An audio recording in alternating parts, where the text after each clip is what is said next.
Hello, everybody, and welcome to Encounter Roleplay. My name is Will. I'm a D&D Sec Bulge, and I'm here today with the full cast and crew of Warhammer Beneath Dark Boughs for yet another episode of Purging Heretics and Finding Heresy in all corners of the earth. So let's go around, let's figure out who we are and who we're playing tonight. We have Jim Davis in the DMC. Jim, how you doing tonight, my friend? I'm doing all right. It's this Wednesday snuck up on me, so I'm quite excited to see what's in store for today. So, doing good, and can't wait to see y'all burn or whatever. Yeah, so see what we burn next. Yes. We have Mr. Pruitt with us tonight again. How you doing, Pruitt? Well, it's been just far too long since we've seen each other. I don't even know what to do. But I'm loving it. I can't. I'm so happy it is this moment right now because I think about this game like all the fucking time. I vaguely remember to prepare for my game on Tuesday because this game is like, I'm kidding, but I love it. I can't wait. Let's see who gets burned today because the party's been building it, like holding it back for a couple weeks now, and so you got to let that out. We gotta let loose. We gotta let our hair down and get our torches out and throw someone on fire. We also have Charlie with us tonight. Charlie, how you doing? I'm doing good. I've been counting down for Warhammer Wednesday. I've been in the shower, and normally that's where I get like writing ideas and stuff. This week it's just been Yidris just yammering at me about how she really wants to convert Volker to our cause. So I'm interested to see how that plays out. Pretty sure the dude's dead, but you know, we'll see. We'll see how it goes. Great stuff. And we also have with us tonight Alice. How you doing, Alice? I'm great, thank you. Again, I think this game consumes your mind when you play it, and I've been thinking about it all week and getting really excited to play today. And after where we left everything last week, I sort of want to see the repercussions of what's happened. So yeah, can't wait. Absolutely. And last but most least, we have Gareth with us tonight. Gareth, how you doing? I'm pretty good. So you're a sex bulge now. I think you bulge in all the good places, and I bulge in all the wrong places. I'm good. Wow. I'm in a nice angry mood. I've enjoyed taking in some of the delights on social media today. So I'm going to take most of Jim's characters, and I'm going to try and rip them to part like some of these arseholes should be. Be the battle of the bulges. The Battle of the Bulge. That's a new stream idea. We'll write that down. It's gold. We go to Bottlers. Yes, as for myself, I'll be playing Matthias Hurst, the witch hunter, who is dead set on finding some heretics wherever they may be. It doesn't really matter to Matthias, and we're going to burn them. That much he knows. It's only a matter of time when we find them. But before we get started today, I'll remind you guys that we're, of course, sponsored by Fantasy Grounds, our virtual tabletop of choice. Go to fantasygrounds.com. We'll be using all the rolls, all the maps, all the tokens on Fantasy Grounds. You can try it out for free on a demo version. We're using the free community pack for Warhammer 2nd Edition to play this game.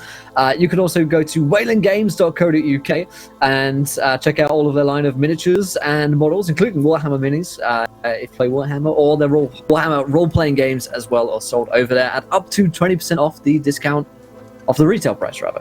Also, you guys can interact with today's show. If you haven't followed yet, hit the follow button and join us. We're about to hit 30 followers, and the viewer decision will happen then.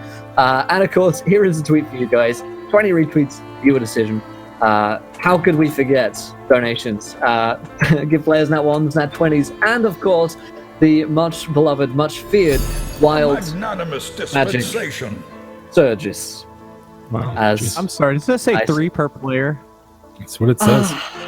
The Wobbit donates £125. Holy shit, Wobbit. 3 wild magic surges per player, 1 potion per player, and the 5 wild magic surges for the Margraff, only to be used in front of Matthias. I love it. That's so amazing. Oh, okay. 3 per player, 1 potion per player, and 5 for the Margraff. Okay, well, while we're set to rolling those, we're set to looking those up, but we'll hand over to Jim Davis to remind us what happened last week on the show. So, the party having survived a brief encounter with some of the witches that they hunt, took shelter in Ermelinda's hut, and there Matthias had a heart-to-heart with most of his companions. From there, they left the next day to travel back to Castle Bearwald, where they arrived shortly before lunch and began to question the Margraff and his captain of the guard, one Volker Lichtwerk. Volker was taken into a small room by Yidris, punched in the face, questioned, and then humiliated after he was sufficiently broken down, terrified. And that was at that moment that Matthias comes in and Volker names Hubert, one of the kitchen staff, as a heretic. And I believe that's where we left off last time. So it is, Alero was outside sort of with the road wardens who are in the courtyard of the keep, setting up some kind of camp. That's where Alero was. Rat and Nora were outside the interrogation room, and then Yidris, Matthias, and Volker were inside.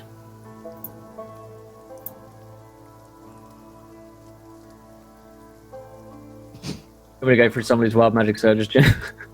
Yeah. These numbers are really tiny, yo. It's /die, Pruitt. So the next fire-based magic nearby produces cold instead of heat. It's mine. Secondly, all trees within 1 mile uproot and move 10 miles to the north. Okay. That's some Macbeth shit, yo. Yeah. And then last but not least, my last wild magic surge is that my skin smolders during combat. Yeah, it does. That's badass.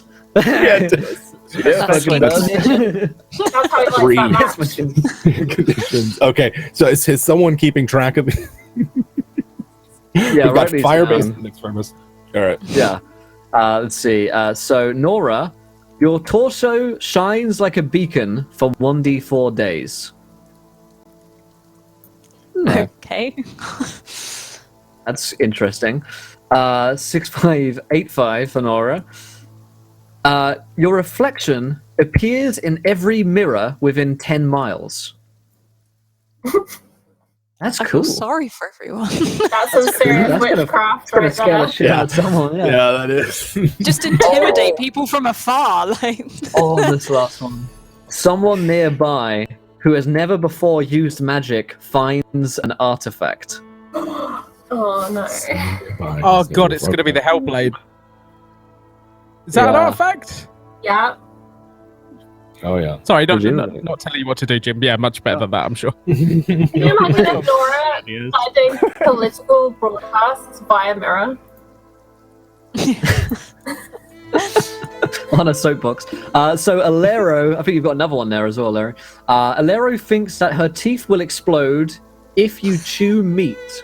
She's a vegetarian, so I'm okay with that. I already think Okay. that. Yeah. All within 50 yards are stricken mute for 1d6 rounds. Okay. And did you also get that your skin smolders during combat, Bruce? 7481 target skin smolders during combat. Oh, Rock and roll. Alero both and Matthias smolder. might meet eyes during combat. Yeah. We've got some serious smolder action going on. Oh no. Oh. Sorry, Crazy Idris. smolder. Okay. That's amazing. Yidris, do you have your wild magic there? Alright, so the first one is I can't cast magic on people wearing armor, but that's not a problem. Thank God. Right. The last one, which I just found, 6-3, where did it go? I lose object permanency, which is not good. Like, if That's not someone leaves good. the room, I think they're dead. Like, I think they're gone. Gosh, what was my other Like, number? how long does that 1, 2, last? 3? Permanently. Okay. Sorry, I just lost the other one. I had it open. It's gone. Come back. 1, 2, 3, 3. Do you want to come back to me? I've lost it. Yeah, no worries. Gareth, what's your first one here? 330. 330. Oh, I've got my last one. I am rumored Okay, go to ahead. be plotting a political assassination. Wow, that's not a rumor, my friend. So real. That's so real. Seems like a true that's rumor. Right, Someone's been reading the Discord. Yes. Before each spell, Rat must speak a new and relevant pun. You punny witch. Okay. Let's see. could The I get second that one? one's yeah, right. 6918 for Rat. Your allies suspect that Rat is a caster. Oh my god. That's not a good one, buddy. And then 6808, you trip over what you realize to be your own grave marker. Oh shit. Did Jeez. Nora throw it up? Horrible. Yeah, I was gonna say, did I These are throw it up? Okay, you're gonna throw that one in a little bit, Jim, or do you want that to happen now? Let's go. We're gonna have to figure out how all this works here in just a second. I think I missed. So we've got. Let me make sure I've got this.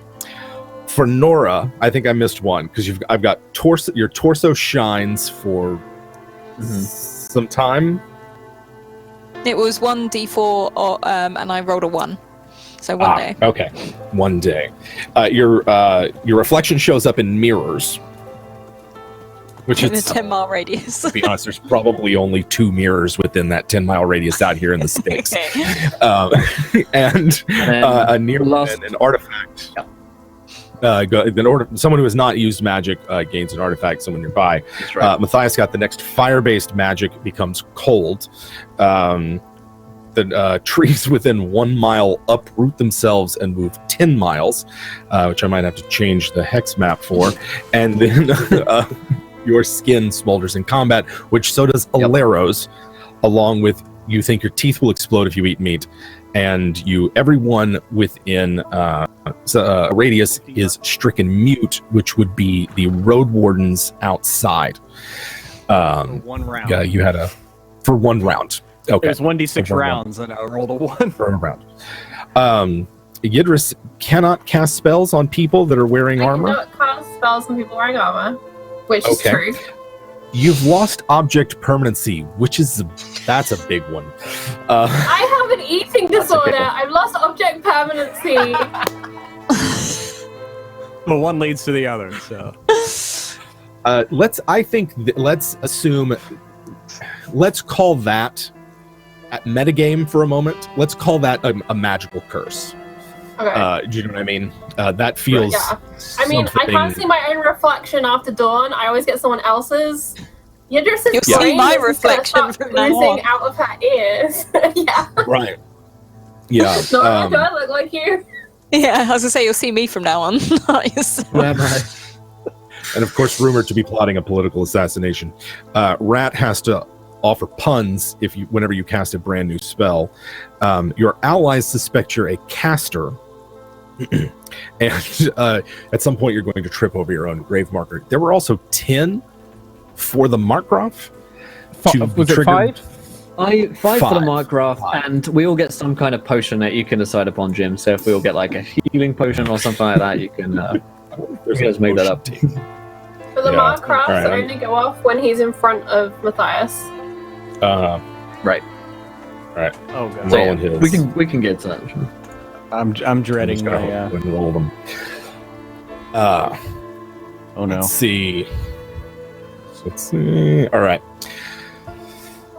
So I think the ones that are going to be immediate would be those that are like the flash of the ones that are like a flash, like the mute, the torso. There is some sort of actually, this is how we'll do this. Yidris, you're standing there. Volker is naked in front of you, and there is a cold chill that creeps up the back of your neck as you can sort of feel the winds of magic shift. And the following happens sort of immediately. Volker suddenly bears the Hellblade that you buried, the earth falling off of it. So that's going to take, as well as Nora's torso begins to shine.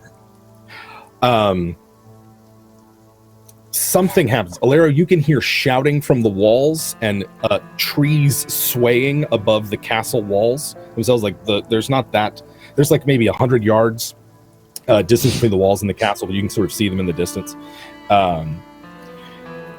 Let's see which other ones. Someone was stricken mute within the courtyard, and Yidris loses object permanency, but is kind of focused on the other stuff right now. And that's it for now. We'll see about how the others work in just a moment. So this happens all at once, right? You can feel this creep up your neck. Pruitt's last one here is that all rope within 50 yards straightens and becomes hard as stone. And there's been a lot of rope-based wild magic. Hasn't there? Yes. The rope sense the presence of a D&D sex bulge. Yeah, I've got double strength rope and like unlimited supplies, and it's as hard as stone now. So I'm like, you certainly are the D&D sex bulge. Yeah. There you go. All right. So we've got all ropes. That's like all the rope that the road wardens, like there's a bunch of shouting that's briefly interrupted by a moment of muteness that causes everyone to freak out further. Lieutenant Hung and the rest of the road wardens assume some kind of attack or whatever and act as such. The rest of the castle staff seems to be going nuts.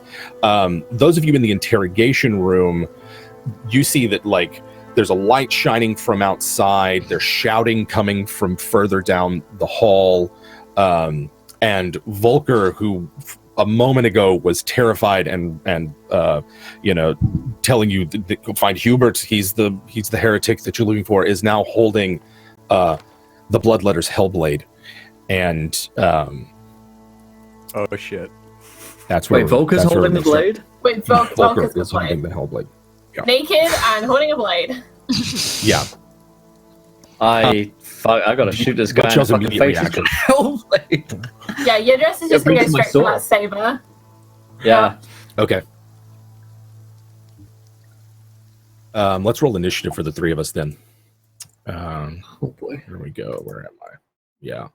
Do you want me and Nora in because we're literally just outside the door? I was going to say, we'd hear Go this. ahead and roll initiative with me. You would hear, this We'll probably commotion shout for going you on. guys. We do a lot of name shouting in this group. Yeah. There is a lot of that going on. So rats. Yeah, I guess I wouldn't be in first, so you can just let me know when we'd hear it, and I can jump in the initiative then. Will do. After that's going to be Matthias. I believe Matthias, you're going to beat Volker, and then actually both Idris and Matthias are going to beat Volker. That's what really matters here. So you see him. He seems terrified. He's just holding this giant sword in one hand as he's, it appears there. Rat, you technically would act first. You hear all this and maybe just a little quick on the trigger. But Matthias, you have the initiative. I draw my sword and I'm going to try and run him through because he's clearly a witch. Okay. All right. So I'm going to try and attack him. Baby. That's a hit. So it's a D10 plus my strength bonus on the sword? Yes. Yeah. So it's a plus 4. 9. Yeah, 9. All right, here. So he's not wearing any armor. In fact, he is completely nude as you draw your sword and so that was. I start to smolder. It starts to smolder. That's a headshot as you hit him in the head, and he takes some wounds here. All right, Yidris, it's your turn. If he's still standing, I take my second attack. Sorry. Yeah. He's still standing. He's actually seems like he's not able to react just yet. That's another one to the head. Jeez.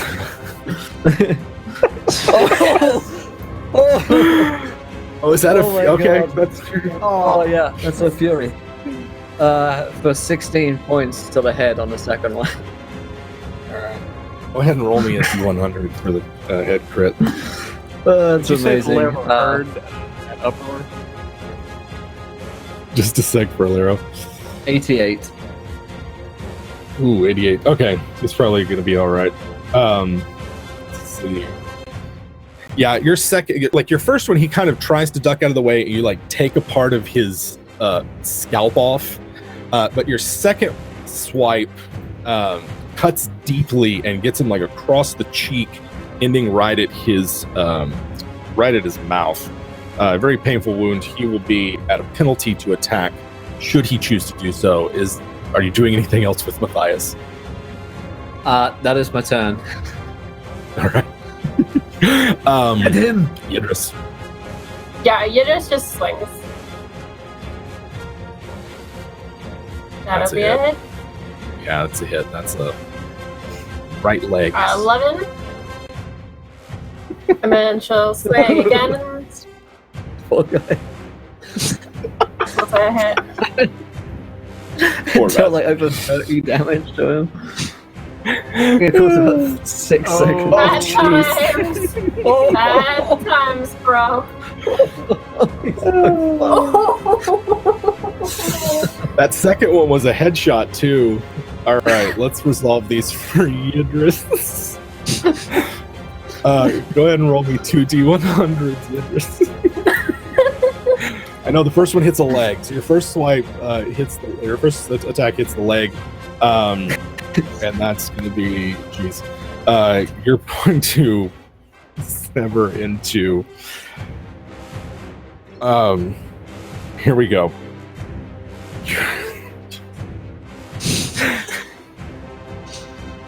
Your weapon slices into your opponent's groin, severing large blood vessels. Volker falls to the ground, helpless from pain and shock for D10 rounds. You then hit him a second time in the head, which I'm just going to go ahead and ask Idris. This is your Ulrich's Fury crit to the head on Volker. Well, I see that Matthias is taking a good couple of slashes to one side. She's just gonna like turn the blade and just swing the other side just to get that head like clean off. Idris decapitates Volker in the room. Literally, my last words to him were, if you give us a name, we won't kill you and we won't take your manhood. And we have literally killed him 6 seconds later. You got the order right. well, though. You magic said you from wouldn't kill him and take his manhood, so you took his manhood and then killed him. Where did you It's all pull about order. Hellblade from? Alright? This is the question. I like What that. happens- But it's fine. It's like what do they call it? It's like Chekhov's Hellblade, right? Right. Can't just stay buried in there. I bid Idris to stand back as a Hellblade falls to the floor. Okay. She moves back. And called in. Presumably, Rat and Nora run in at this point. I was gonna say, can I sort of Presumably, yeah. kick down the door at this point and run in with my axe to see Yeah. what's. In the doorway, Rat goes, "You're not so cocky now." It's a small magic surge. I had to do it.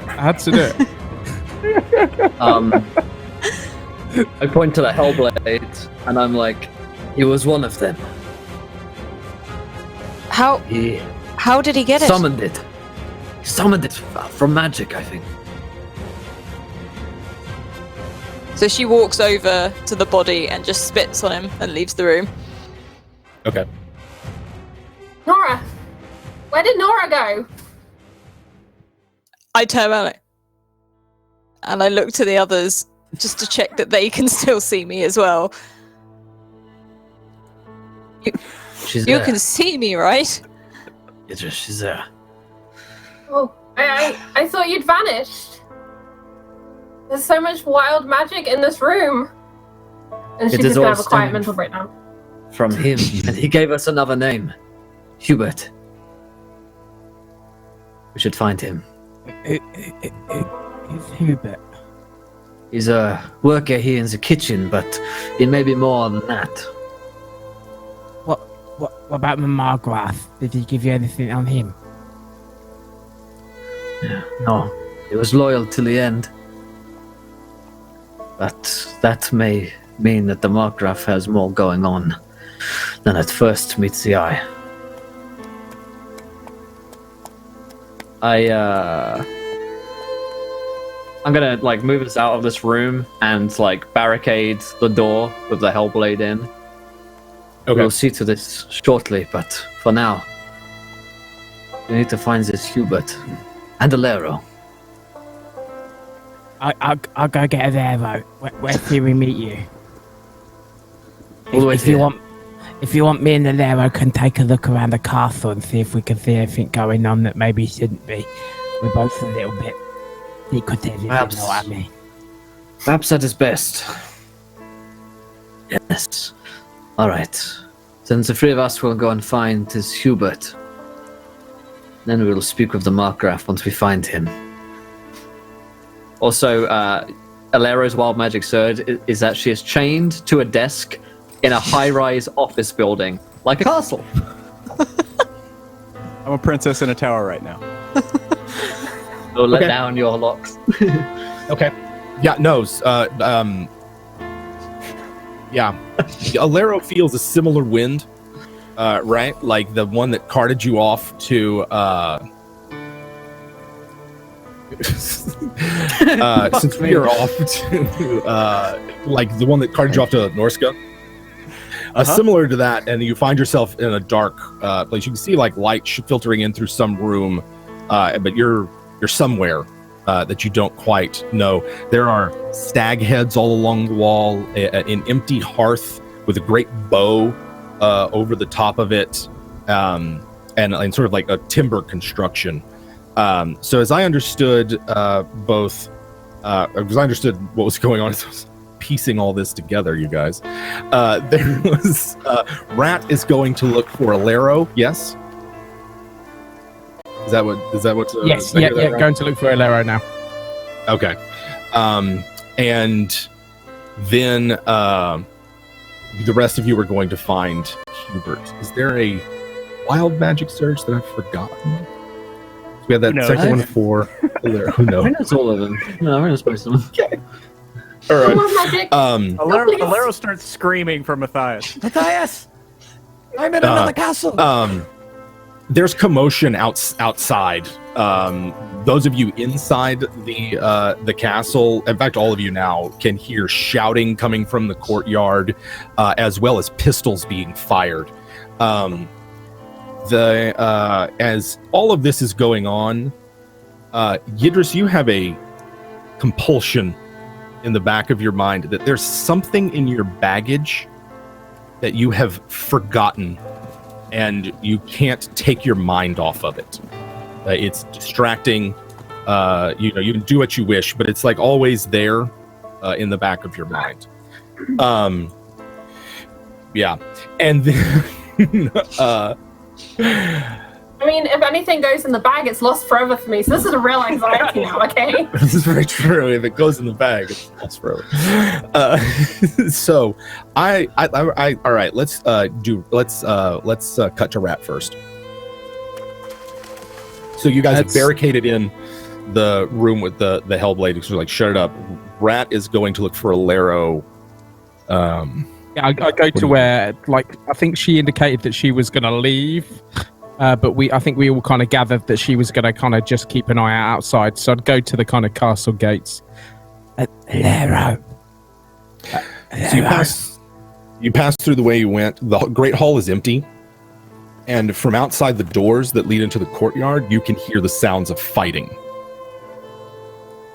I won't run straight out there, but I'll approach and try and get a good look. Okay, so like peek the door.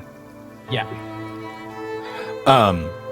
You see outside that the Margraff's men from the watchtowers and the walls, and some of them in the courtyard, have attacked the road wardens, and the road wardens have formed sort of a fortified the camp that they were in, like ducking behind their wagons and things like that. They are firing their pistols, is what the sound of that is. Lieutenant Hung is stuck in with a giant warhammer in one hand and a like spiked mailed gauntlet in the other that he's punching with. That's what he's doing right now. You don't see a sign of Alero. So this is all Volker's men. Correct. his- These are the Margraff's men who are attacking the road wardens. It seems. Rat will kind of just run out. Every one of you are deputized by witch hunters. Volker is a traitor and a heretic. His men who stand by his side will burn with him. And Rat will just fucking start firing guns.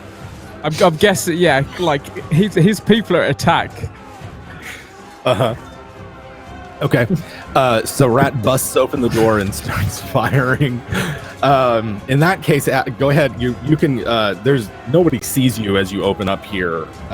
There are a It's group just of about, he's that one guy from Pirates who like fires and is like sent backwards flying. I got a 32. I hit someone. yeah, that hits. Don't laugh. I'm good. No, it's good. I got You a roll 5. roll two dice. Roll 2 dice for pistols. About impact. I got a 5. 5. So that's plus. Oh, that should be more than 5 though. Pistols does base of 4, right? 4 plus D10. Yeah, I think 9. it's 4. That's Yeah. 9 damage. Nine. Yeah, 9's very cool. Yeah. So here we go. Where is my? All right. Yeah, there's a group of them fighting Lieutenant Hung. He seems to be the only one of the road wardens in melee, and as he's like braining one of them with his warhammer, you come up and shoot one of the combatants with him in the back. I don't know, where did you hit them? 32. Yeah. That's right arm. Can I kind of look up to him and give him a wink with my good eye? Yeah, he's got. I forgot he only has one eye, and so he gives you a wink with his only eye, and is briefly So closed. basically, if you combine an ogre and a halfling, both with 1 eye, we make 2 people. Yeah. And I'm going to try and hold these forts because I'm worried they're going to try and take the castle and hit my friends by Okay. surprise. And I'll try and like induct in the road wardens. If you want to come back to me in a bit, you're welcome to. Yeah. We'll play it fast and loose with the rounds here. So let's just keep the initiative order we rolled before, right? That was Rat, Matthias Yidris, myself as dearly departed Volker, and then Laura. Lara, why don't you go ahead and roll an initiative to see where you'd slot in here? Yeah, let me see when I can scream. As those of you who are like, I think I'll just barricaded the. Oh, accidentally hit it twice. 63. All right, so you'll go next. So Alero, you find yourself in this room, chained to a desk. Do I have any of my gear with me? Yeah. What kind of chain Your bow is is on the this? floor. Oh, bow is on the floor, you say? It appears to be dull iron, but there are swiftly fading runes on it. She goes and picks up her bow and draws an arrow and like squeezes the string so more blood comes out than normal. And I'm gonna sacrifice a wound to add armor piercing. And she's gonna try to shoot the chain. I mean, like you're bound to it, right? Like it. Oh, you okay, could- never mind. You could maybe like Okay. try to reach for the bow, but like getting it to work isn't. Oh, okay, never isn't gonna be mind. an option. You can try to make Help. an agility test to wriggle out. Oh. Okay, well I'll do that then. Let's go ahead and say it's at a -10. I am going to use fortune point to re-roll that. Okay. And you said -10, Yep. so I still fail. So that's still failed. All right. Alero Help. struggles. Yelling. Help! Matthias, it's your turn. Yellow just blockaded the door with the Hellblade. Rat Do you has hear the run off. fighting? You can hear the fighting outside, and not long after Rat leaves, it increases in volume. The sounds of fighting. Run down the stairs to a window to see what's going on. Okay. You peek out a small window into the courtyard. You see Lieutenant Hung fighting a bunch of the Margraff's men along with Rat. And then the rest of the road wardens, about 10 of them, are circled up along with all their camp gear and everything inside the courtyard, firing at figures along the walkways and towers. I look back to my friends and say, "We need to find the Margraff immediately." And I run off down to the central chamber where I saw him last. Okay. As you get there, you find it empty. The door to the courtyard is slightly open. Run towards the courtyard.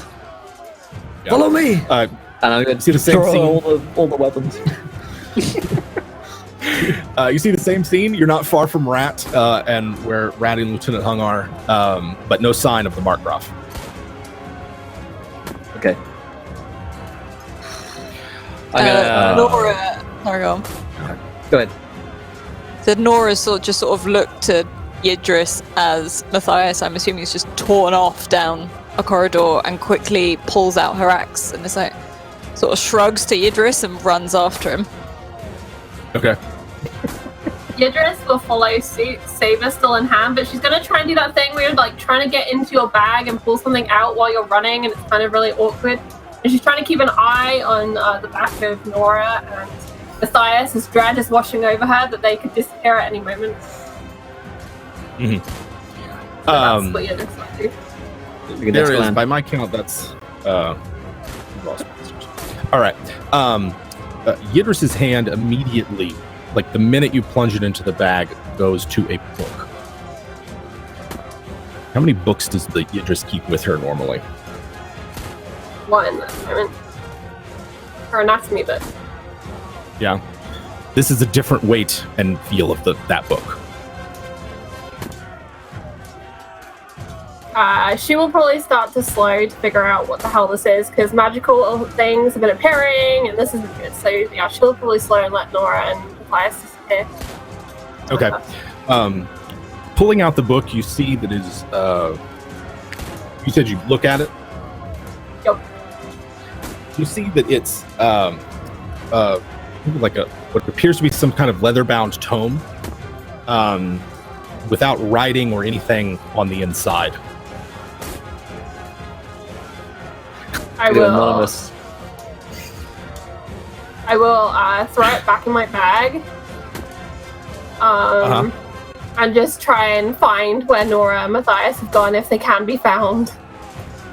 Okay, there's not any, like, the main chamber is just like right down the hallway. If you keep going straight, you'll eventually get there, and then I guess see Matthias and Nora as they appear again. And that was a magic item for Alero in the room that we're at. Thanks, Crystal. So, those of you who are like running up and outside into the courtyard, there's enough that you can you have enough movement that you can still like do something when you get there. So let's get just a quick round of what happens between Yidris, Nora, and Matthias as they get out into the courtyard, and we'll see what happens next.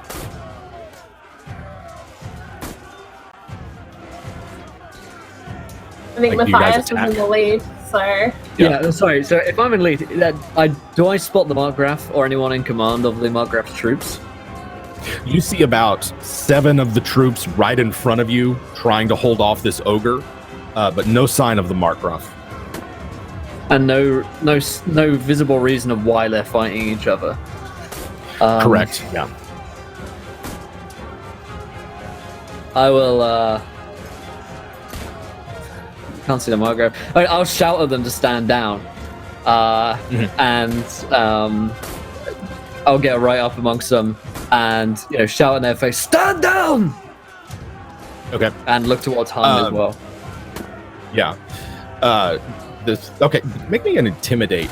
Yeah, I'm going to use my intimidation check. frightening, my intimidation presence or whatever that is. Can I assist by pulling one of Matthias's guns and firing it into the air to help draw attention in our direction?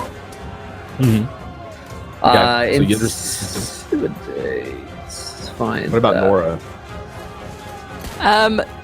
Nora knows she's probably not going to be able to do much here, but she'll just try and stand there and look intimidating, if that's like, so that as soon as the voice is called, over to them. She'll have her axe out and ready to run in.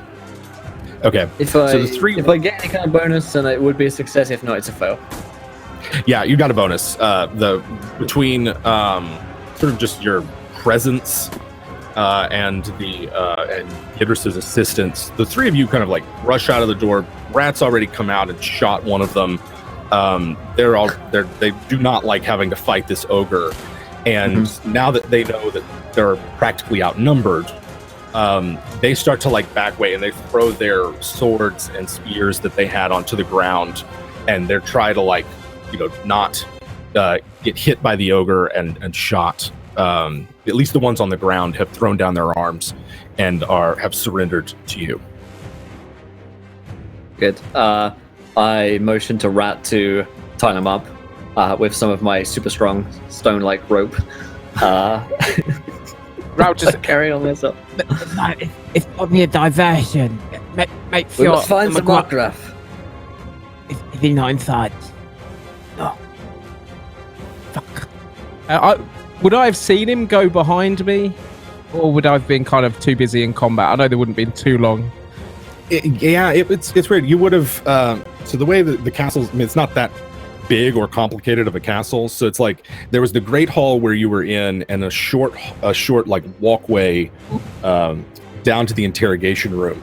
You could have continued on one way of the walkway towards the kitchens, which is where Volker was going to lead you, or back towards the great hall and then out into the courtyard. So there was another way to go. It's just everybody ran towards the fighting was. I'll start telling him about. Alera's not here. Could he have got her? Perhaps. I'm not sure what's happening there yet. I'm going to turn to one of the Margraff's men, put a pistol to his head. Where is the Margraff? I haven't seen him. I shoot him in the face. He dies. Okay. All right. I move on to the next one. Okay.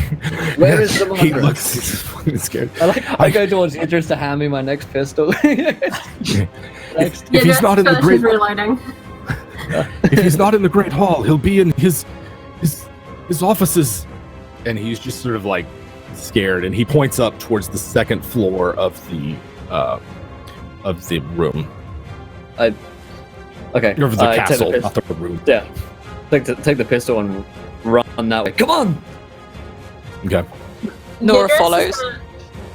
Alright, Yidris is gonna yell for them to burn the dead because wild magic is around and she doesn't want anyone coming back. But the instruction would just be burn the dead. Burn the dead. Rat will hand the other end of the rope off to Hung. Look after Okay. these fuckers. And then he'll run off behind Matthias as well. All right, yeah, they start securing those Margraff's men that have surrendered. Rushing into the castle, you guys rush into the castle after Alero. All right, Alero, we're back to you. You can hear someone running up a set of wooden steps. You have time to act. Alero is going to try to break her bonds or slip out of her bonds again. Okay. Am I still at disadvantage? You just have the -10. Okay, so I fail again. Okay. I'm gonna use another fortune point Okay. to re-roll that. All right. There we go. There you So, Nice. Alero slips her bonds. bloody wrists and all, managed to wiggle out of my bonds. And basically, I'm just gonna like shoot forward and pull my bow up and like draw an arrow and just point at the door. Okay. She doesn't know what the fuck just happened. She just knows that she was outside and then she was up in a tower, chained up. So yeah, she's just like standing there, like. Yeah. The Margraff bursts through the door, wild-eyed and seemingly panicked. He's unarmed, although he's always kind of like armored. But he's just looking around. Shoot him in the and leg. Okay. It didn't look like he saw you. So go ahead and make me a ballistics roll. So he didn't see me, so I'm attacking from unawares. Yeah, it's really dark in here. Okay, so that's a plus 30. I called a shot, so that's a minus 20, so I'm at a plus 10. Okay.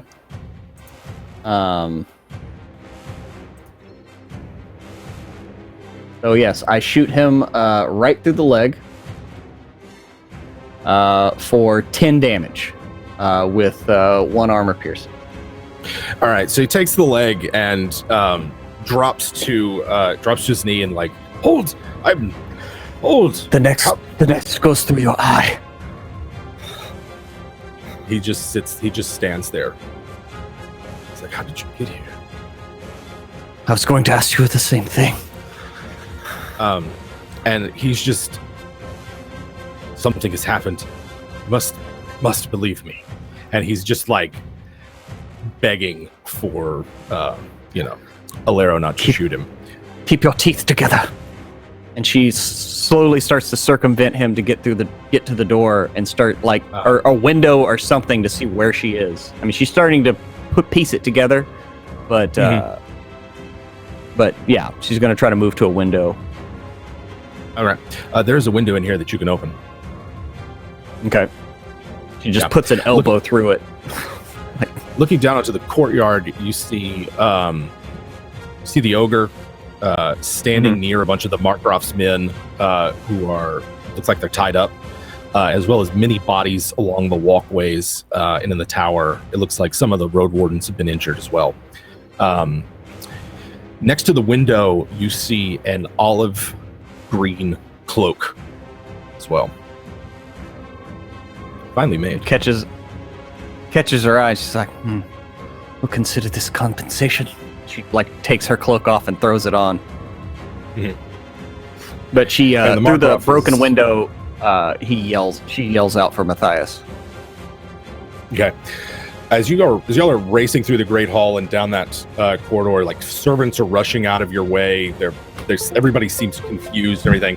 There is you hear a shout of Alero coming distantly somewhere from above you. Yeah, shoulder barge the door open if necessary, and head up the staircase to find her. Okay. Alero, we're coming! All right, you'll be there soon. Alero, you can hear them. You're alone with the Margraff for just a moment. What does Alero do? You get 1 sentence before Matthias gets here. Why should I plead for your life? You claim you do not know what has happened. I do not know. I suspect. Suspect who? Tell me! It was always the celebrants. They have always been after us. You must believe me. You must believe me. I would not do this. I would not hide something from a witch hunter. And he just seems too panicked to reason. And as Matthias and Yidris and Nora, you guys can sort of see a room open at the top of sort of a stair. There's a foot of some kind, looks like maybe Margraff's, sticking just out of the door, a trickle of blood running down the stairs. What do you guys do? Be careful. There might be a witch about or a demon. And I'll run up to follow the blood trail to see where I think Alero might be. Okay. Idris is gonna close the door behind us and bar it, assuming this is probably one of the only ways into this area. Okay. We do have here in a moment. We're gonna have to resolve all 5 of the Margraff's wild magic surges, and then I'm assuming Nora and Rat follow as well, or do you do something different? Nora charges up there. Okay. Yeah, follow. You also get to choose someone to roll another wild magic surge, Jim. With a choice. Man, right, well, give me just a second. Can we get? All right, I want to know what happens to the Margraff as Matthias enters the room. First, and I rolled some before. You need me to re-roll those, or did somebody? No, go ahead. Let me call all these rolls for me, and I'll look them up. 1746 is the first one. 1746. The Margraff thinks that he's stolen his body from its rightful owner. Okay. 2543. 2543. Each day, the Margraff wakes up with no idea of how he got there. 942. Oh, that's weird. That's weird. Maybe it's like he thinks he didn't deserve these lands. I don't know. 942. The Margraff finds strong evidence that the apocalypse is nigh. Jesus. Really? He 3745. Finally, Eyes are open. there's these Beastmen. When the Margraff next enters a lake, any boats nearby turn invisible. All right. 5238. Interesting. 238 for the Margraff. The Margraff can change the color of his face 2d4 times per day. Okay. Chaos. All right. So, and then another wild magic surge of my choice. Could also be on the Margraff. I kind of wish there was something physical that would happen to him as well. Let's give him another. Okay. Yeah, if you roll that one up, or someone rolls it, I'll look it up. I D 1886.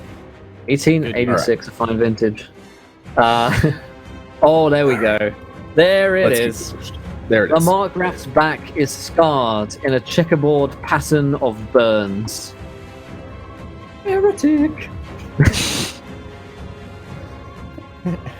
We got him, boys. The 18 Got him. overture just started playing in my head. Oh my god. Don't remind us of the last time we went to war, guys. I just can't. I'm sorry. Anyway, that's fine. I had to make a history joke. Can't let it slip past me. Yeah. So, Well, as soon as I said it was a good year, I'm I've got like, no knowledge no, of it that. Never wasn't. happened. We only remember the good ones. right, old Ironsides. Anyway, you guys run in, and the Margraff is arrow in the leg, sort of half on the floor. He seems and in pain, and he just seems incredibly confused and bewildered.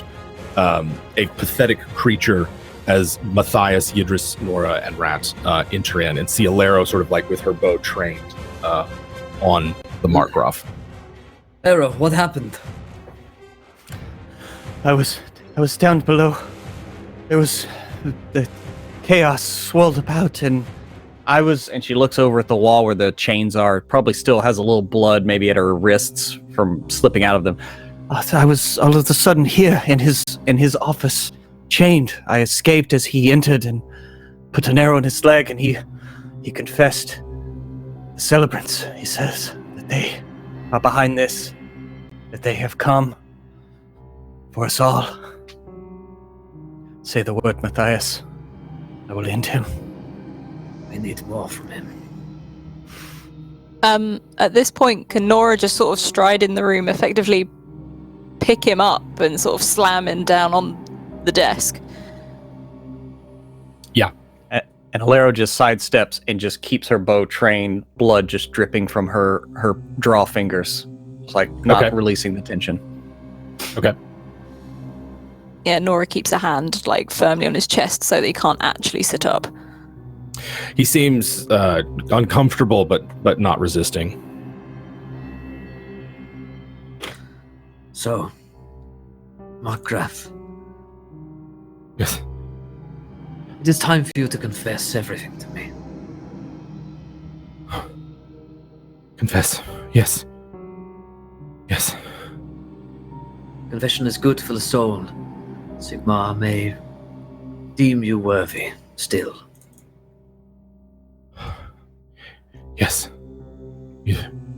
We will do that. And he just kind of gives you a vacant look. I look towards Yidris. Can we have our friend be more present?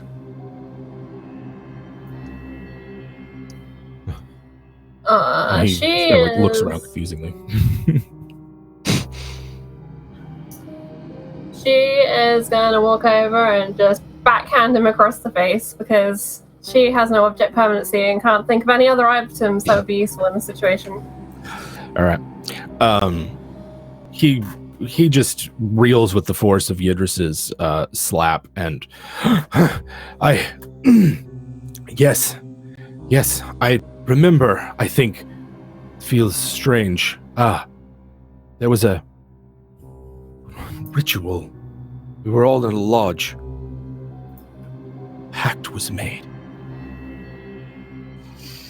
and What he starts. pact? He seems like on the verge of tears as he reveals it. It's okay. To give the goddess. To give the goddess what she needed. What does a goddess need, Margraff? And he blood. She needs blood.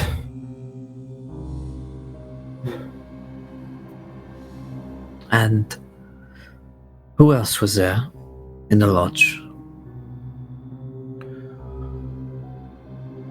Everyone. And he you hear there's a shouting coming from the courtyard, Alero. Yeah. As well She'll move as over. She'll move over to the window, keeping the bow trained on him. Yeah, someone in one of the watchtowers is screaming down at the courtyard where the road wardens are. Give me a hearing-based perception test at -20, please. Is it just Alero, or can I jump in on that as well? If you want to move over to the window, you can get in on that action. Yeah, Rat's got kind of finely tuned ears. Yes, he does. I passed with -20. Yeah. 32. Yep, I passed. Yeah, I passed because my bonus negates the penalty Yes. as well. You hear shouting from the watchtower of something down in hole, smoke, commotion, and then a just shouting back and forth about that. Matthias, there's something. There's smoke. Well, I look down at the Margraff. What is this? What is happening? He looks between Yidris and Matthias. It must be completed before the harvest. Before the harvest festivals that we bless the fields. It must be completed by then. The blood must be ready. Otherwise, the goddess cannot inherit the land. And he just starts. You can see in his eyes. He just starts sinking back into his self, his own, trying to dissociate. I didn't catch that. Someone got 3 That's wild magic surges? The Margraff. Margraff. Yeah. Jesus. All right. Let's see what happens to this poor fucker. 3561. 3561.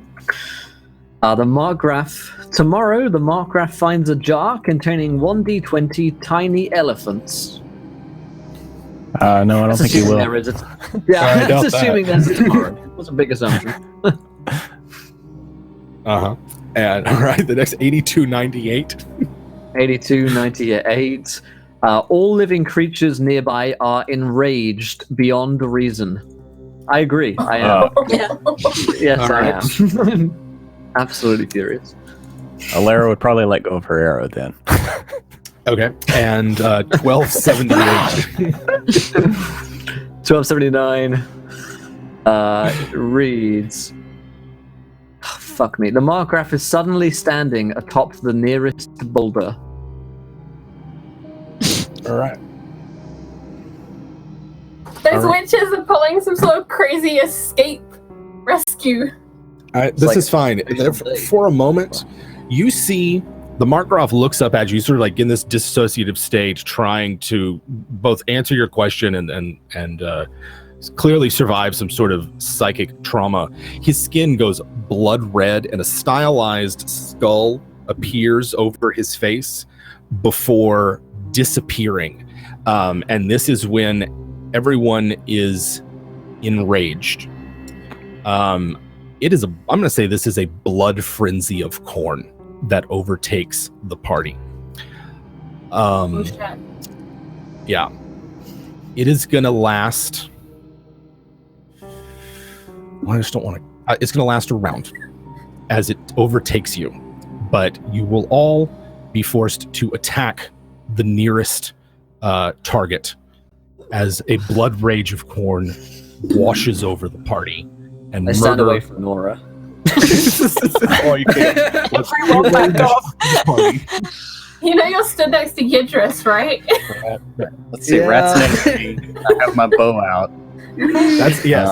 So as I saw it, it was like Rat and Alero were standing next to each other, both at the window, and then Matthias and Nora was holding the Margraff down, and Yidris had slapped him.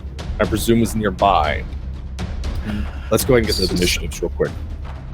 So Alero was pointing her bow at the Margraff. Would you say that I would need to attack one of the people my bow is pointed at, or drop it and attack Rat? Because I would think that I'd just be like, and let it go. Yeah, I think you probably have to attack the nearest one, or just like if who's ever in your sights, right? In your range, yeah. Yeah. Did you want initiative, Jim? Yes, I did. Yeah, I want to know what order you guys. Although we will probably have everything resolve itself simultaneously. I want to know where y'all are.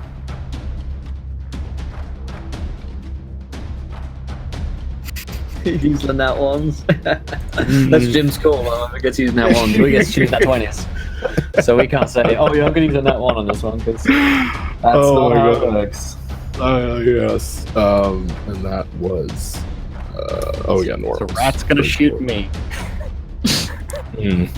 Yeah. Let's see. So it looks like initiative. I think this is one of the things. A brief metagame rant as Rat is about to act. It's sort of everybody acts in the same initiative order in Warhammer usually. So it is Rat, Alero, and then Matthias, Yidris, and then Nora.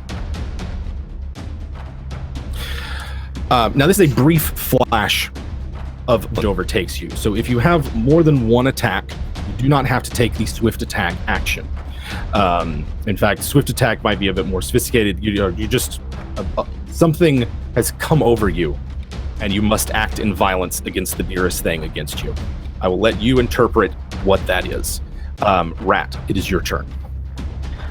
So Rat kind of closes his eyes for a second, and he suddenly sees all this kind of awful magic that's surrounded Alero, and he wants nothing more than to make Matthias proud and ridding the world of this obvious witch. So he reaches for the broken window and just grabs a bare shard of glass with his hand, cutting his hand immediately, and goes to stick it in the neck of Alero. Okay. I won't do a cool shot because that'll reduce it. So should I just make a dagger roll? Are you happy for it to be an improvised dagger? Yeah, I'm happy for it to be an improvised dagger. You will take a wound yourself. Yeah, that's perfect. Yeah. So I kind of reach up and I miss. Oh. All right. Okay. See if Alero gives you the same courtesy. Alero doesn't even notice Rat. As she sitting there and she had her bow trained on the Margraff, ready to end this guy that somehow imprisoned her. And Matthias, you let him get away. You have failed. You have betrayed me. All of your mistrust. I've been by your side this whole time. And she lets an arrow fly. Yeah. All right. Do it, motherfucker. Do it. Oh my god! Oh my god! It goes wide and thumps to the wall behind the thigh. Holy shit!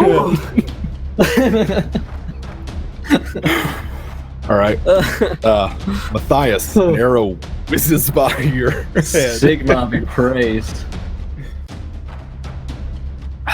Okay, who's next to me? Yidris and Nora? Matthias, Yidris, then Nora. Which of your children do you want to kill, Will? I know which one he was mad at last session.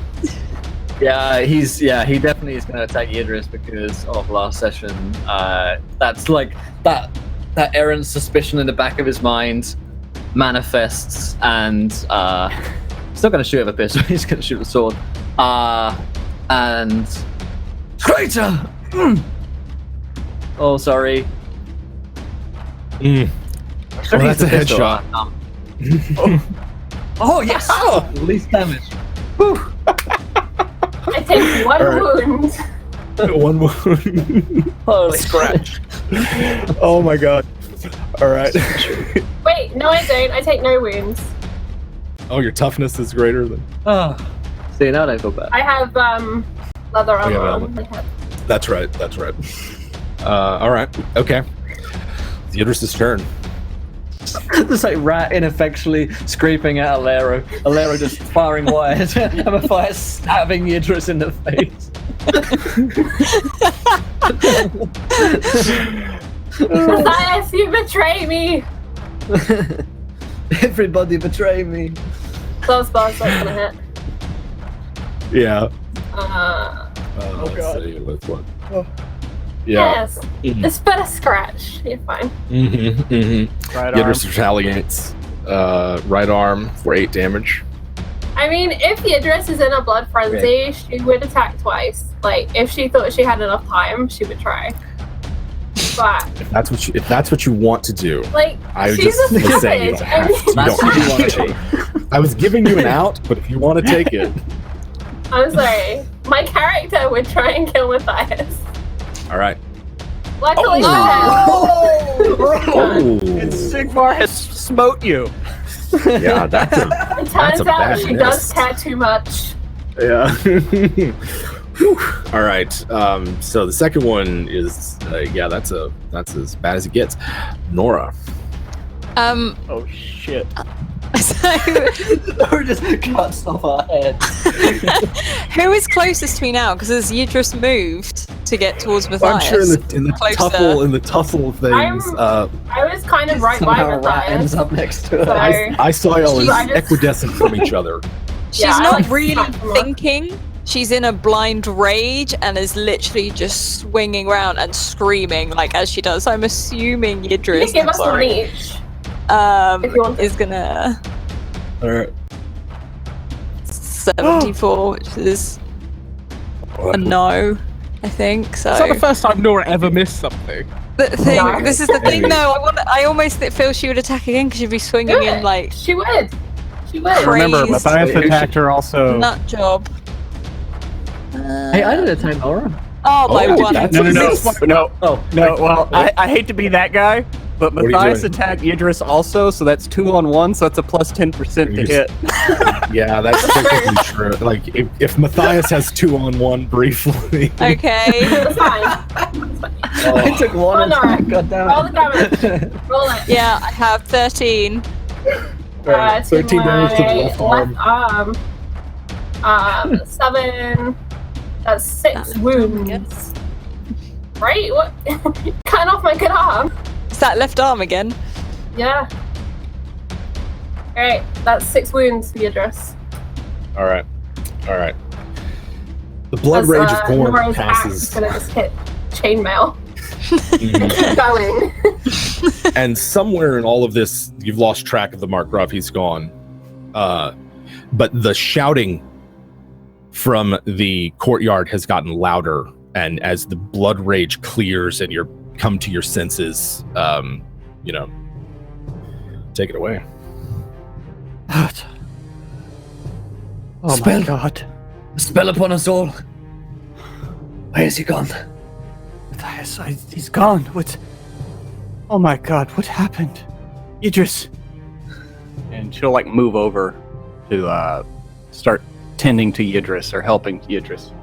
But Nora backs up away from Yidris, like wide-eyed, sort of just like, like she's not really saying anything. She's just backing away because she suddenly realizes she's the one who's done it. I cast my eyes around for the Margraff, but I'll also look out the window to where the shouting is coming from.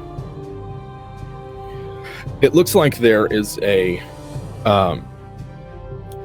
some sort of commotion or something coming from outside. The all of the road wardens are like rushing to the top of the walls, those that aren't guarding prisoners, and it looks like Hung is rushing to shut the door to the castle. It's difficult to see where you're at exactly, maybe what's going on beyond the castle walls. So I see him going to close the gate, and we're outside of the gate, right? You're still inside the castle. We're still in Yeah. Okay. You're on like the I turn second back. story of the large building. Yeah. I turn back and I say, something's happening out there. They're closing the gate. Maybe something is coming. Come. We'll deal with this later. Idris, will you be okay?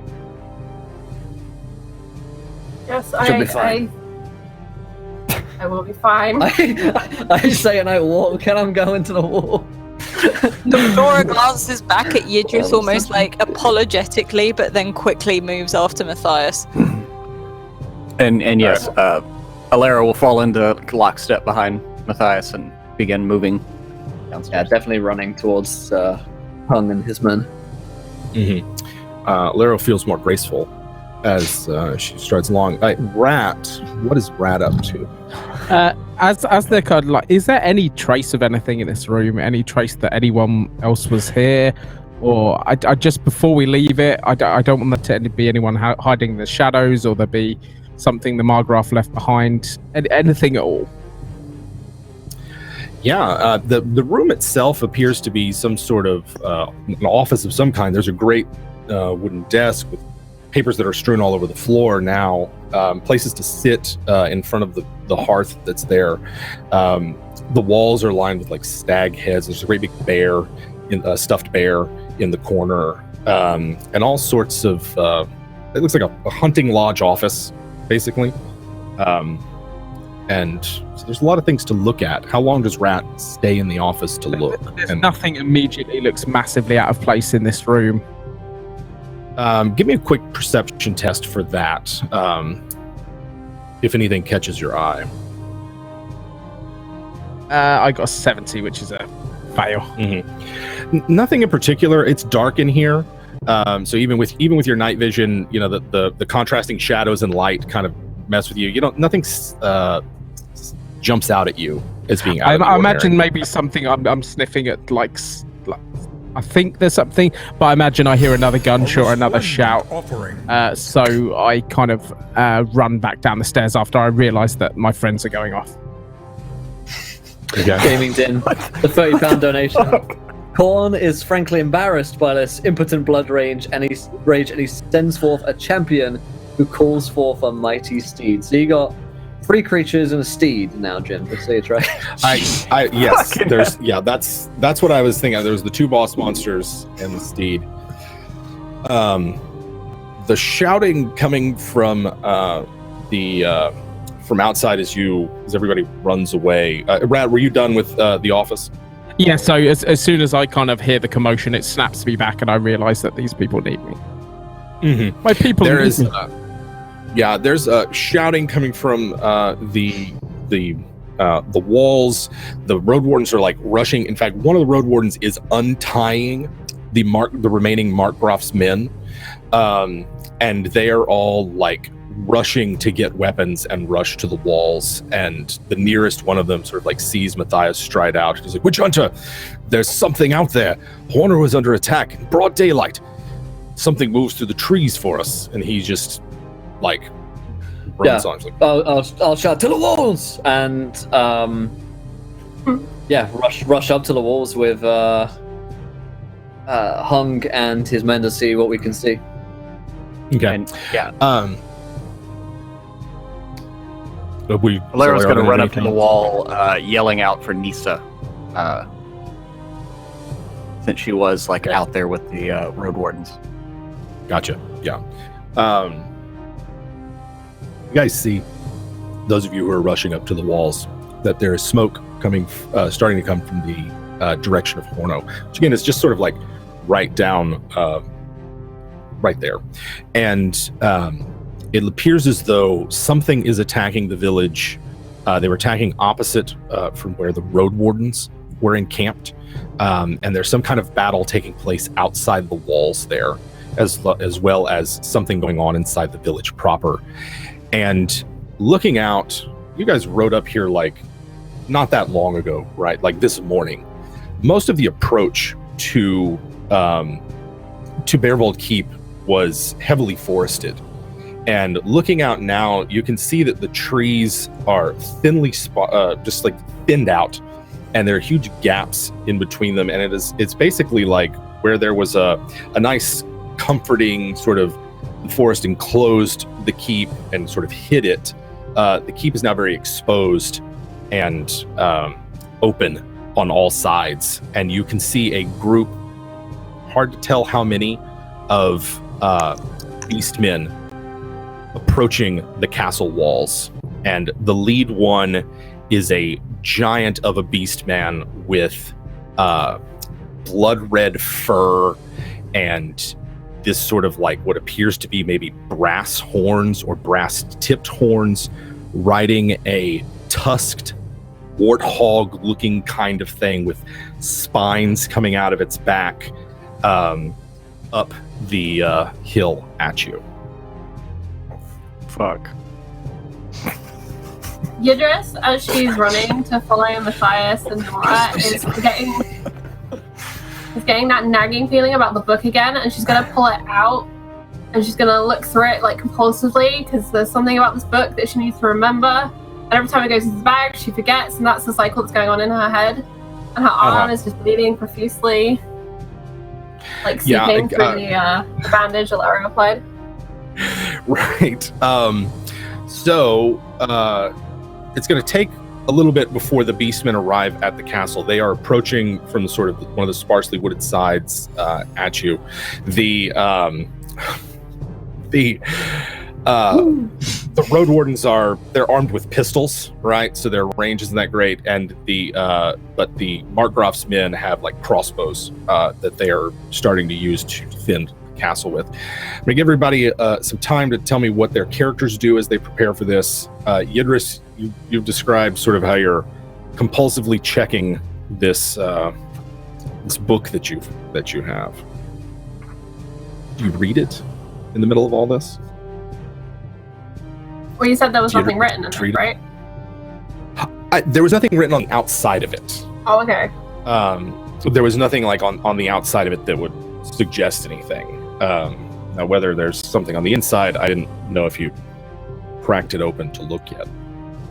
She would look this time, trying to figure out what it is that she's forgotten, because that's what in her mind is going on. Like, she feels like she's forgotten something. Mm-hmm. A cursory glance of this, the tome seems mostly harmless. There's nothing overtly sinister about it, but as you flip through pages, there seems to be no organization to the book. It looks like just scrawlings and writing, and there's ink stains all over it, and it looks quite sloppy and poorly made. There are printing presses in the Empire, so you guys are used to some degree of uniformity in books, and this is just a handwritten journal, just a mess. I can't decipher anything, like no words jump out, like I am a filthy heretic, or...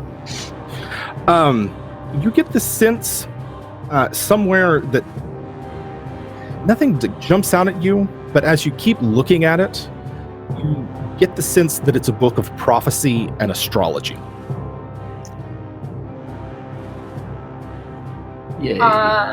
I'm going to tuck it into one of the belts on my torso so that I know, like, I can keep feeling it so that it keeps existing for me. Where one of my knives would maybe be, I'd maybe like to pull the knife out, shove that in the bag, put the book into one of my belts so it stays where I can see it and it continues being until I figure out what hell's going on. And then I'm going to take the army. Okay. The army keeps getting bigger. Right. All right. Look how deep on our hands. It really is. All right, so Yidris is checking his fucking Gandalf at. Well, here's the thing, because we have a viewer decision just on the retweet now, so who knows? Yeah, who knows? Gosh. All right. There's a viewer decision. We've got 4 boss monsters now, plus a friendly boss monster, and a viewer decision. Yeah, Sigmar himself returned with that hammer of his. Gosh. All right. Viewer decision. I'm gonna need a second to think about that, because this is whilst we're doing that, I looked to the soldiers on the Margraff's men and Lieutenant Hunt.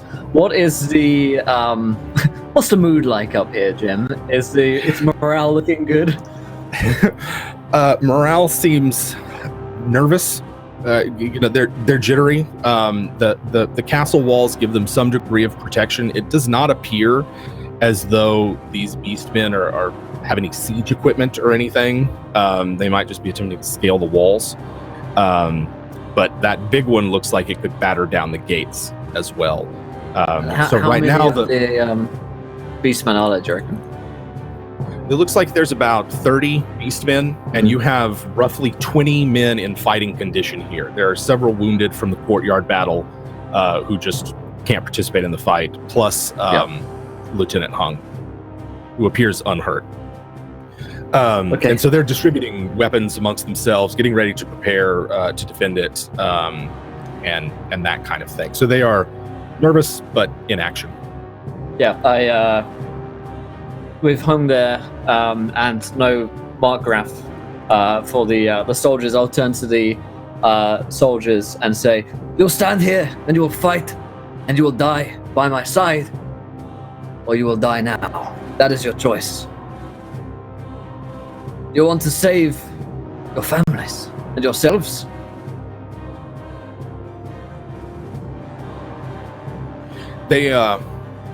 They look at you, steel-eyed and grim.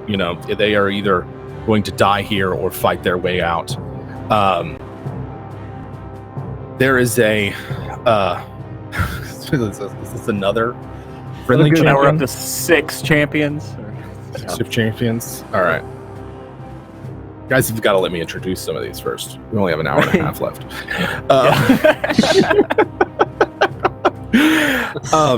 So I want to know what you guys are doing as you guys have, let's say, just a couple of minutes before Beastmen get there. Kind of covered a bit of what Yidris is doing, but I want to know what the rest of the party is up to before we get into the action. First, Alero would get to the top of the wall, or looking around, seeing if Nisa made it inside the walls or not before the gates were shut. That's her first concern. Okay. Yeah. And then, so she'll just kind of yell out to Nisa. I mean, I assume they have all the wounded over in a spot or somewhere. Right. Yes.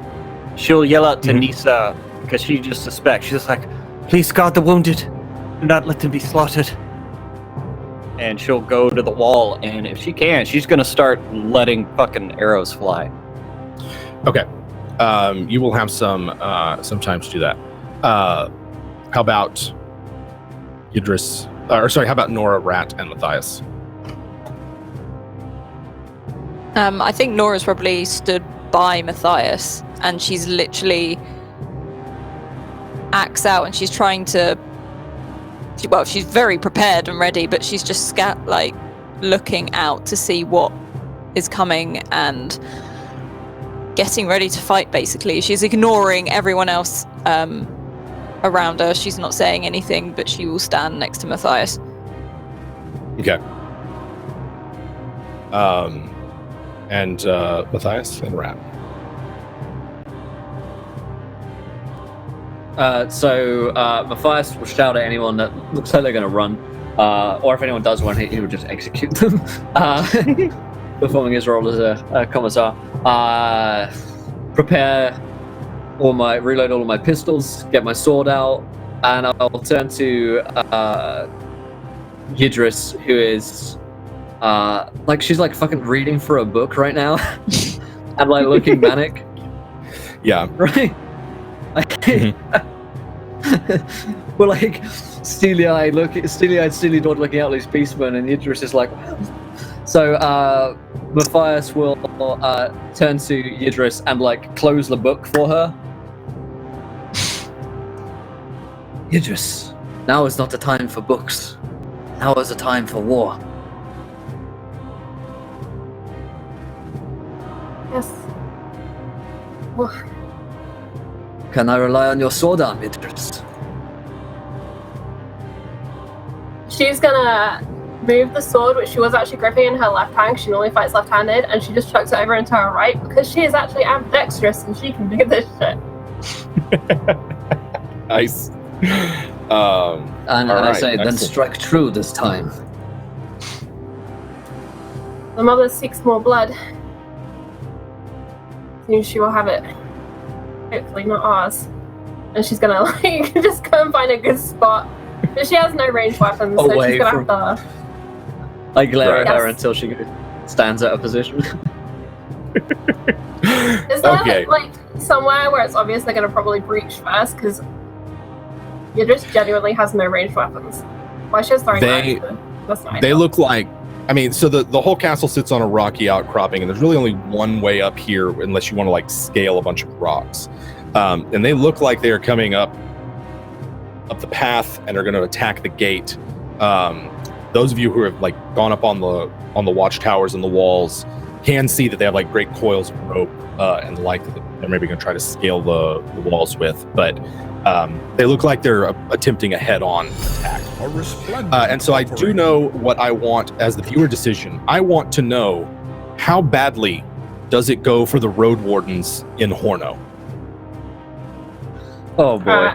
You're just gonna go down by that front gate and just wait for them to come through. Show Give me something good to Matthias work with. that she's willing to make a stand. Okay. Also, the Wobbit gives 3 nat 20s to each of us so that we can survive. Thank you so much. We didn't need it. Nice. Excellent. And is if anyone wants a ranged weapon, there are spare crossbows. But you know, if you're looking for one. And then Rat, what is Rat up to? Rat will wander over to his dog, which I've now named. It's going to be called Hope. So he wanders over to Hope. Uh-huh. I know we've not been friends long, but this is going to be very dangerous. So I can't use another one. Stay back in here. And I imagine I go to kind of put her in the castle, and then she follows me back out. And I go to put her back in the castle again, and she just follows me back out. So it's going to be like that. Okay. Well, thank you for making me realize that life goes on. And I kind of pat her on the head, leave a bloody handprint on her forehead from my cut hand. Right then, and he kind of just sidles up alongside Matthias, kind of like unconsciously mirroring his stance. I think Sigmar's with us today, Matthias. Not as he is. Right. It will not take us today. And Rat just reaches up to his forehead, touches his forehead like Matthias has done so many times, and leaves like a streak of blood in the mark of Sigmar. Well then, it's a good day for Sigmar. And he ready his weapon. Right. There is a moment as the the beastmen are starting to approach. I'm having Alero make her attack. Anybody else who is nearby, go ahead and make attack rolls, and then hold on to the damage if you want to like shoot at the incoming ones. As all of this is happening, a red eagle swoops into the keep and transmogrifies itself into the form of the shaman Amber Mage Red Wolf. And at the same time, literally bursting forth from a mound of earth. So like there's this flat courtyard and it sort of like bubbles up. Ermelinda steps with her staff as well. And we could not let this evil overtake you. we will stand with you. I As just the two nod. of them, as the Jade and Amber Wizards arrive to assist the party. So anybody shooting, let's go ahead and resolve those, and then we'll just keep the same initiative order as we've had to resolve everything. Valero, what I have you got? hit the crossbow. Okay. I rolled 2 attacks. With one, I hit something in the leg for 7 damage. 7 damage. I hit something in the right arm for 6 points of damage. 6. Anybody else making ranged attacks beforehand? I whiff badly. Oh, God. I missed the barn door. All right. So, in this case, you guys have run up. You get into an advantageous position. You start shooting. They are almost at the gate to the castle. You can see that there are about 30 of them. Yes, Yidris. I was just to say, Yidris is calling for everyone that's down there to hold the line. Okay. Using her intimidation as a leadership skill. All right. So initiative order is going to be Rat, Alero, Matthias, Beastmen, Yidris, Nora, and then the allies. Rat, it is your turn. The Beastmen have surged forward. They're throwing grappling hooks and sort of lassos over the walls to try to find something to climb up on. The walls are manned by both road wardens and the Grafsmen, who are prepared to defend them. And then, so if you were on the walls, that's what's happening right now. Is there anyone close that looks like they might be leadership? Anyone kind of looking like they're running the show? Can I do like a perception just to have a look for that, actually? Like whether there's maybe a human or anyone that looks out of place, or a bigger beast man that looks like he's controlling things? Oh, yeah. No, this is the group that has the brass horn, red furred, larger beast man riding the horned dire boar. A Tuskor is what it's called. Would that you is say clearly he'd their be leader. within range of me of 120 feet, I think it is? Yes. Yeah, looks like he's about to ram that dire boar's head into the doors to try to get in here. I want to give him something to think about, so I'm going to aim at him. Okay. Oh my god, I missed by 2. Go. Use a fate point, reroll. Yeah, that's a good point. I'll probably need those, but I'll use a fate point to reroll. There we go. There you go. So I hit him with my sling stuff, and then let's do some damage. All right. 11 points of damage. 11 points of damage. All right. You hit him, and he seems, looking further, what armor he is wearing seems like this bright brass, sort of like maybe shoulder pads, or like he's also got like a chest guard that's sort of like stylized like a skull, but it also sort of looks like impractical, useless armor, and that it doesn't cover any of these vital areas, more decorative. But as you hit him, you see your sling bullet sort of thump into him, and just like one of its blood red eyes kind of like scans the wall for where Rat is. And then I'll use... Does it look like he's going to be able to get through this gate without too much problem? I think I'm going to hop down off the wall with my movement, if that's okay. Yeah, the gate is... this thing's as big as a battering ram and is about to charge into it. Okay, so Rat moves off the wall. Alero. Alero does not move off the wall. She draws a bead on this rushing boar, and I'm going to use 2 nat 20s to put 1 arrow in each one of its front kneecaps. Okay, that's on the boar. Yeah.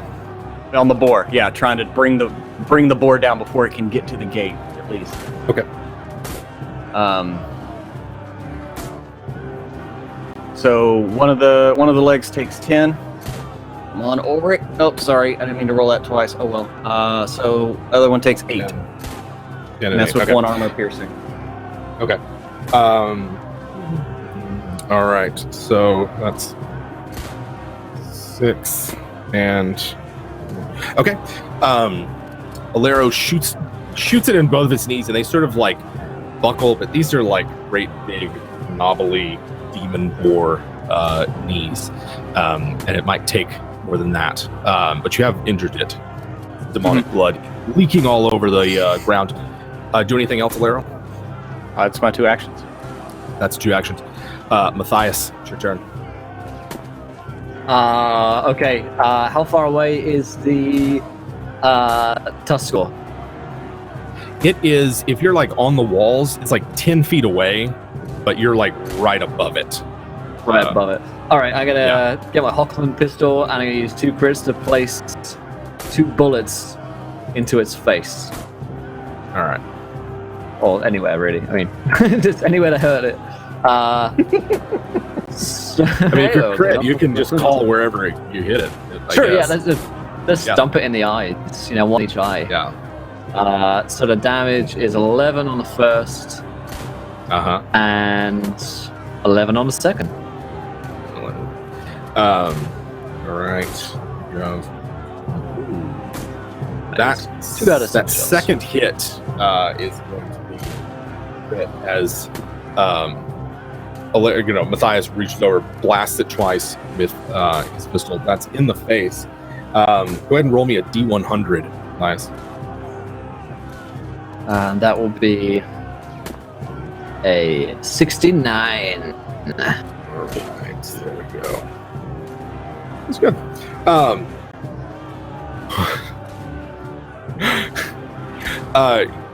Your bullet, you hit this creature in the face with your bullet, and you can see its mouth just like explode off as its bottom jaw kind of just hangs ruined underneath it, its teeth all chipped and hanging out, and it looks as though it is in quite an amount of pain.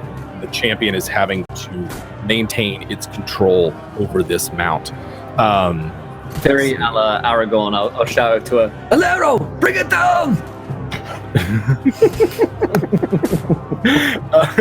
All right, it is my Beastmen's turn, unless Matthias has anything else he's going to do. No, that's what's up. All right. Okay. The champion of Khorne, the Beastman champion of Khorne, is retains control of its mount and urges it to smash its ruined and bloody head into the doors of this place. You can sort of see them like thumping as it does so. Meanwhile, the rest of the Beastmen start to scale the walls and with the wardens and Margraff's realize that. So let's see. Those of you on the walls is just Alero now, right? Mm-hmm. Just Alero. Okay. Let's see here. One of them. It looks like there is a grappling hook that has landed not far from Alero. And one of them is scaling up it, still holding onto the rope, but it's like slashing at you with its weapon, with its sword that it has. Here we go. I don't think so. Misses. The grace of the Elven Goddess protects me. The gates groan under the Boars' assault. They will not hold out much longer, but for now, the Beastmen are not in the courtyard and are being contained along the walls. That makes it Yidris' turn. Any in range of me charging and stabbing them? If you were on the walls, you could. I forget where you said you were. Down by the main gate. Down by the main gate. I mean, if you wanted to run up on the walls and assist there are targets that you could attack in melee. Otherwise, you'll have to wait till they break through. Yeah, she'll wait. She'll still hold the line down there because she has a feeling they're gonna break through, having seen the numbers. So, wait. Yeah. Okay. And Nora. Nora will be stood next to Yidris, like readying herself, also still feeling particularly guilty that Yidris now has to fight with her other arm. So almost there more as she knows Yidris is very capable, but she's almost standing there fairly protectively of it as well. Yeah. think I forgot to give y'all potions.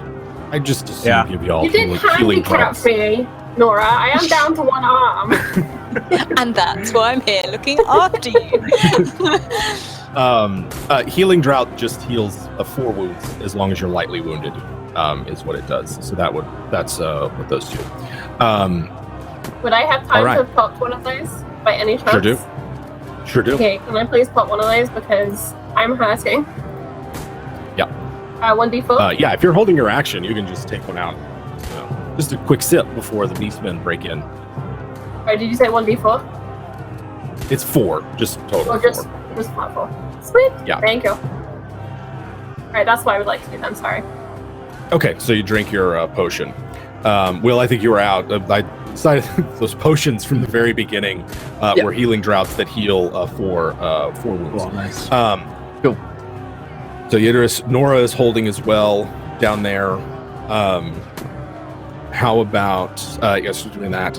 And Ermelinda stays in the courtyard.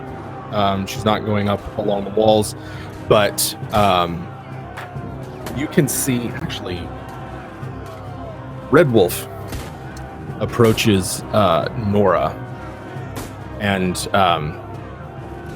says, "If in the fight to come, I can sharpen your instincts, make you quicker, hit harder. You let me." Magic. It's magic. And you can see she's really thinking about it, but at the same time she's glancing towards this door that is bulging, and she's just like, okay, I'll take anything you got. Okay. And she reaches down and sort of takes up one of her talismans there, and you feel a sort of like a surge of adrenaline, a surge of just kind of a primal instinct to fight. And for the time being, Nora receives a +10 bonus to weapon skill, and a +1 damage whenever she hits. She just sort of nods in thanks, and then completely turns and focuses on the door again, sort of like shifting her grip on the axe. Yeah, you feel frosty, loose, ready to fight. And then Red Wolf looks like she grips her staff and sort of stands beside Ermelinda. They're kind of at the back. Lieutenant Hung is waiting for whatever's coming through the door, and then I guess everybody else is behind him. Y'all are it in terms of what's in the courtyard. Everyone else has had to man the walls for that. Rat, top second round, it's your turn. I'm going to run over to Hung. Put me on your shoulder. Huh? Put me on your shoulder, you thick prick. He just kind of looks around. All right, just don't fall off. Don't worry about me. He's got this you look at his hand now, and like his both of his hands are heavily gauntleted and armored, but his left one is like these Wolverine kind of claws that come out of it, and it's like all up and down the arm. Rat, you're pretty sure you saw him just breaking swords with it whenever he was fighting people in the courtyard. Picks you up with that and places you on his shoulders. Can I stay ready? I want to have my pistol out pointed at these doors, but I know I'm not going to have a very good shot from the floor. So I've got one good shot with this pistol. I want to make sure when something comes through, I'm ready to shoot it. Personally, if there's a few little ones, I might ignore them and go for the biggest one that comes through. But it's just to give me an aim, and then maybe I'm going to jump off next round, but I just need a good shot. Yeah, gotcha. So you Master Blaster this. That makes it Alero's turn. Yeah, so Alero yells for them to get ready. She's got a guy in front of her, so she's actually going to shoot she's gonna move, kind of shoot a ninja roll or an elfin roll, I guess, a little bit closer to that big beast, and then pop up. And I realize the guy's probably gonna attack me as I move away, but pop up with my other action and use a nat 20 to put another arrow in this fucking boar's head and try to bring it down. Gotcha. And miss as you walk away. Will, I've got those wild magic surges in the rolled up for amazing. Hung. I'll What do you got? look at.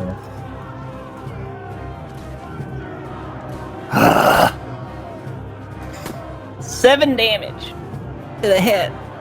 Oh. Okay. Let's see. Roll me a D100. Oh my god, Hung is OP. Hung can cause one creature near him to turn into iron.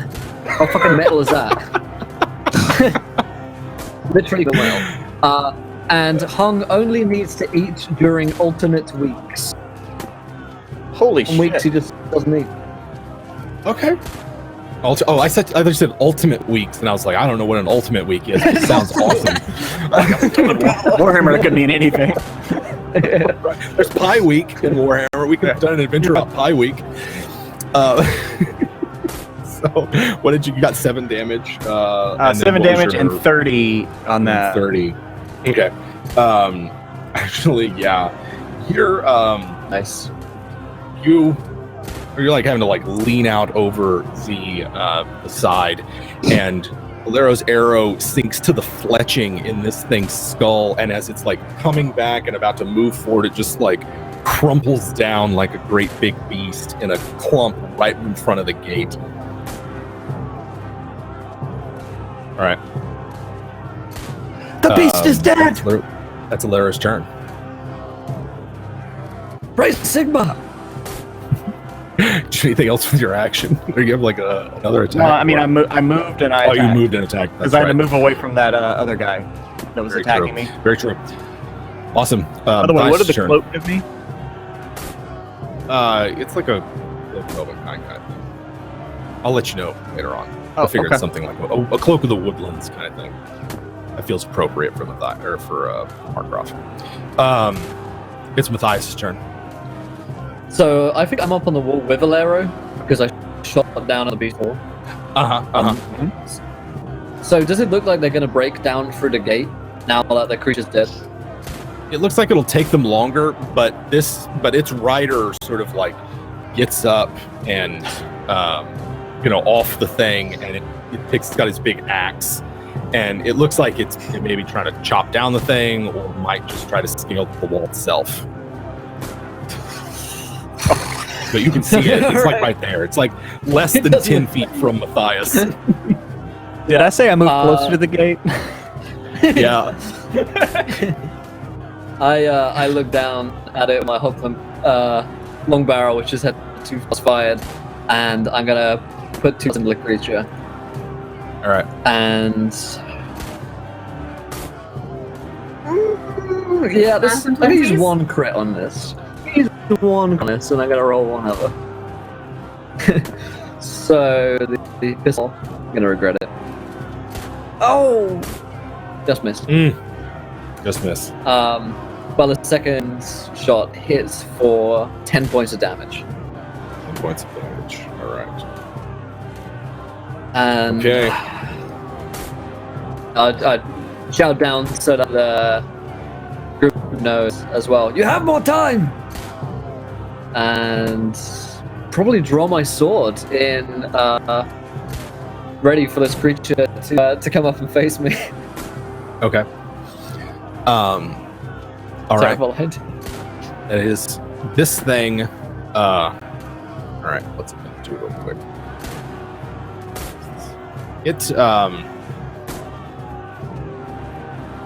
hefts its axe, which, like, those of you on the walls, you can see the head of the axe like top the wall and come like crashing down on the battlements, and you can see it sort of like scaling the wall. One of its paws kind of like comes up on the side, and it's easily the size of Lieutenant Hung, right? It is a giant of a creature. It's not a minotaur either. It's a full-on, just a humongous Beastman, and it begins to scale the wall and come up. Now it is sort of like chest and shoulders as it comes along the battlements, not fully on them yet, and so is having to hold on with one hand and not able to make all of its attacks. Wait just a second as I roll for it. So Alero, Matthias, and then of course like there's a bunch of other people up on the walls. Here we go. That is a hit, and it is going to target Matthias because you were the last person to hit it. It sort of like comes up and it sort of punches you as it comes up and over. So that was a 41 to hit. That's your head. And unfortunately, that's not so good. It's only gonna do 5 damage as it punches Hey, you. nothing, baby. Bring it. Well, armor is 6. Right. I don't know, Wobbit. We're gonna have to do this theater of the mind. I wonder why. What's up? Wait, is Matthias's witch hunter hat like Kevlar reinforced? It's like a leather massive. You can always have like a secret metal helmet underneath it, you know. Well, it's it's just a hat. The hat is actually made out of adamantium. I just never told anyone. Super heavy. Oh, no problem. Obviously. Fighting rages along the battlements as the Beastmen start to surge over. They have a slight advantage in numbers on you. You're not sure whether or not this big giant Beastman champion can actually, it's gonna like tear down the wall as it tries to climb it. But the rest of the Beastmen sort of surge over, attacking the Road Wardens and the Margraff's men. Alero, there is a different one that is actually like on the walkway and attacking Alero. And those of you on the ground, you don't hear anything going on at the gates. It sounds like all the action is going up along the walkways. Get up here! That's 37 to hit Alero. Okay, Alero will try to dodge that. All right. I got no So that degrees close of success. Okay, so that cloak doesn't affect my agility at all? Just wanted to make sure. Because you did say I've seen more graceful. does. But Yeah, so you have it gives you 10%. okay. In increase switch.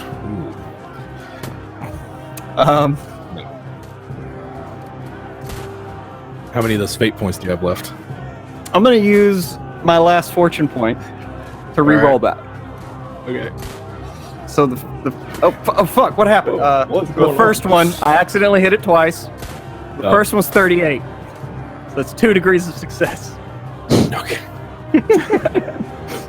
And the Alero is 95. out of fate points.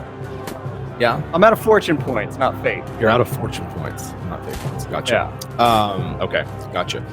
So you do dodge the Beastman's attack as it swipes out at you, and then there's really not any around other than Matthias seems to have drawn the attention of this champion. There's no other Beastmen around. Yidris, things have gone quiet down in the courtyard. It appears as though no one is trying to break down the door anymore. I am going to run for the nearest ladder to get up on the walls to help Matthias and Alero and everyone else I can see. I'm guessing that's probably my whole thing. Unless I can somehow make an attack when I get to the top, but I don't think so. So I have to climb. A move gets you to the top, and you can make an attack after that. Okay. And I would like to do that.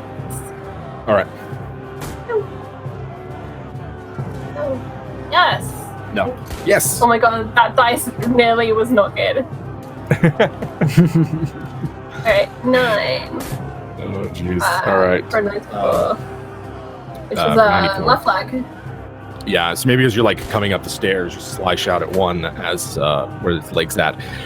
So Yidris joins the fray on the walkways, and now it's Nora's turn. Nora realizing the creature is no longer coming through the gate, will probably dash up after Yidris and also attack whatever the first thing is she sees. No, she won't. She will not. All right. Actually, so I will say this: there is so much going on the top of this wall. So many road wardens fending off the Beastmen attackers. Beastmen getting kicked off and rolling down the hill and getting back up to come attack again. It's one of those things where if you just say like, "Hey, you want to double up with someone," there are plenty of other people here to assist in combat for that bonus. So Nora's on top. Everybody but the ogre and Rat. Although where you're at, Rat, you're almost at eye level with the walkway. Ermelinda stays in the courtyard. Can I use my shot on that guy as no one else come through, or is that me pushing him?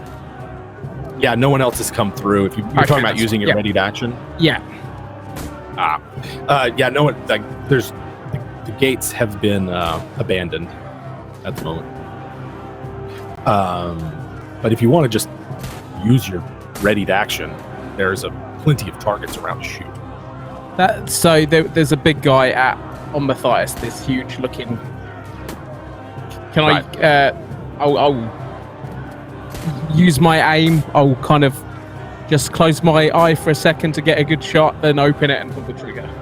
I will also use a crit if possible. Yes. So that's just damage straight away, isn't it? So this is my pistol. I think it gets bonus to witches, but I'm not sure beastmen, right? Unless this is a particular witchy beastman. Not a particularly witchy beastman. Damn it. Okay. So that's going to be 8 damage to this guy. Go ahead and roll 2 and give me the best one. Okay, of course, yeah. Oh my god.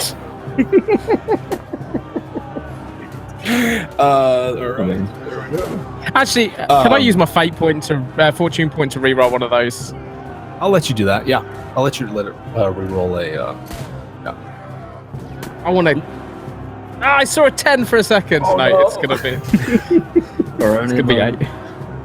Great to tell for the host raid as well. Thank you, my friends. So there is a. You shoot it. It's got. I mean, it's already had several wounds from where both Alero and Matthias have shot it as well. So it's kind of like bleeding from the face and shoulders already. Ermelinda is casting some sort of spell. There is a excuse me, sort of an electric energy in the air as she works her magic, and Beastman on the wall falls over in pain, and then Red Wolf sort of joins the fray as a large bear on top of the wall, fighting from sort of one end, as is her wont. And then Lieutenant Hung heads for the nearest stairs and hopes that everyone has enough room for him up on top of the walls. Rat, it's your turn. Do you need a ride check? You know what? I think I'd like a ride check to hang on ride. to. Tell me what I need to roll. I would say it's agility to sort of like keep your feet locked. And It's gonna be that 19, even at half, that would be fine. Okay. So you managed to keep your position on Lieutenant Hung's back. You're now kind of have a great vantage point of the place and see something. I don't know what's going on. Oh no, I didn't see the results of the viewer decision yet. They all mutate the road wilderness. That is. All right. Great. It's like that scene in Willow where they all become pigs. There is you can see something bad happening in Khorne, Rat. It does not look good for the people there, but it is your turn. I'll just yell just keep fighting. It's bad. We need to secure this area. And how long does it take to reload a pistol? Is it half an action or is it? It takes two full rounds. Yeah. Fuck. That's why I just go through. It's a wheel lock pistol. Okay, why did you only give me one? Okay, I'll pull my sling stuff out and I will start tossing some stones at these fools. Okay. Oh god, that's a 92. That's an awful miss. All right. Like for the rest of my action, because I'm not moved. Is there any other guards here? Can I say, get some oil or anything flammable? We need to burn these fuckers. And I don't know if it does anything. I'm just trying to get someone to do something. Okay. Most of the people are fighting right now. The only one actually isn't in like melee is Ermelinda, and she's casting spells. But that's it. Alero. Where on the wall is Alero in relation to everyone? Because she would try to find a spot where she could continue firing her bow. But if that's not possible, I'm just kind of assess the tactical situation. So, I mean, if you don't want to be in melee, it's just a quick jump down into the courtyard. Otherwise, I would assume Alero and Matthias are very close together because y'all were near the gate, firing down at the boar. And then I would imagine both Nora and Yidris are close together because they went up one walkway through together, and then Rat and Lieutenant Hung are on where the other walkway would be. Right. But down in the courtyard, you'd be able to see up on the wall, though, right? Yeah, there's no shelter from up on the She courtyard. whistles for Nisa to come over to the wall. Mhm. And with her move, she's gonna like basically do kind of like a backflip and try to land on Nisa, and then come up and like fire an arrow at the big guy. Okay, go ahead and give me an agility test for that. Okay, I got 1 degree of success. Land on your unicorn. It's fine. Yeah. And then I'm gonna fire an arrow off at the big guy on Matthias. All right. God, stupid twitchy mouse. Anyway, I don't know. My mouse is really twitchy. I need to get a new one. So that's a 41 to hit. So it's a 14, a headshot. Come on, Ulrich. Don't fail me now. Damn it! You failed me. Oh, yeah. Your 6. arrow like breaks on one of its brass horns. She does a resigned nod and understands what she needs to do now for the next one. And she starts to draw the bow back and dig the string into her fingers deeper. Okay. That makes it Matthias' turn. I got a tusker on my face. Yeah. Well, I don't need Agree, the Christmas one, I don't fear. Why would I say that, actually? Why did I just say? Okay. I'm gonna... In theory, the odds are in my favor that I should be able to hit these without critting. Pray Sigma. Val Beast. Come on, dice. Roll for me. There we go. Fuck me. That is just a miss. I spend a... is it fortune point to reroll? Yeah, you can do a fortune point to reroll. Did that. Because we're screwed up, boys. That's a hit. That's a hit. Oh, so close to a 10. So But close. 8. Sorry. Dance there for just a second. And then my second attack is... Yeah. That's a hit. Mm-hmm. For... Come on, baby. Come on. Oh, so close. That's But nice to a go. hit, though. 13 damage on the second sword slash. And I go toe-to-toe with this creature. So yeah, you're sort of like ducking around it and all that. There's your first attack sort of leaves a scratch. Second one, a much deeper cut. There is a commotion all along the walls. It looks as though the Beastmen they're not getting off the walls just yet. But Ermelinda shouts a warning. You can hear her from down below. She's like, "Enemies behind!"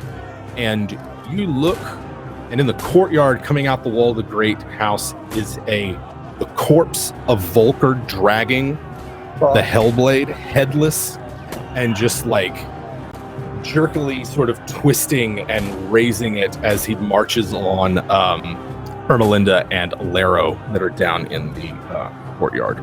I really wanted to burn that body as well. And I was like, no, Matthias is going, we're going. I thought the same thing. I don't know if it would have mattered, to be honest. Like, our character. All right, what the fuck's gonna happen here? All right. What's going on? I'm fine. I'm safe in the courtyard. No. There is a The opposite of that. the headless corpse of Volker wielding the Hellblade has entered the courtyard. Fuck. Yeah, that's what I'm saying. Lero says that from the back of Nisa. Beastigore champion is going to go attempting to hit Matthias. The first attack misses as it brings down sort of another fist, but it finishes the rest of its move and sort of like vaults up onto the top of the walkway and yanks its weapon out of the wood, and sort of like turns. It's as big as Lieutenant Hung and sort of like dominates the area around it. But that is its attack and move. Rest of them, let's see. Matthias, there's another Beastman that has approached you. It's a 9 to hit Matthias. Oh, that might do it. That's a right leg attack. Wow, that leg again. For 11 damage on the right leg. 5 damage on the left leg. And then Nora and Yidris both have enemies on them that they are fighting. Oops, that's the wrong die. So for Nora, the first one approaches Nora, and it looks like he just gotten rid of like this cleaver as he pulls out of one of the Margraff's, the back of its one of the Margraff's men, and leaps into the fray at Nora. These beastmen are bigger. They've got great big horns that sort of curl up around their heads, not like the little runty ones that y'all fought last time. And I got 27 to hit Nora.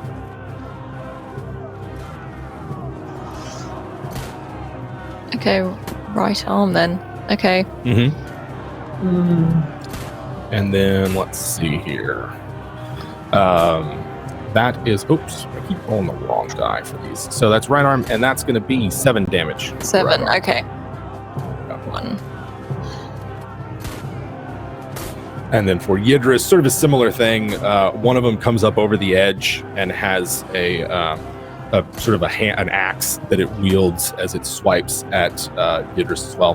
That is a 19. dodge blow. Okay. Go I ahead. just rolled that, right? Yeah.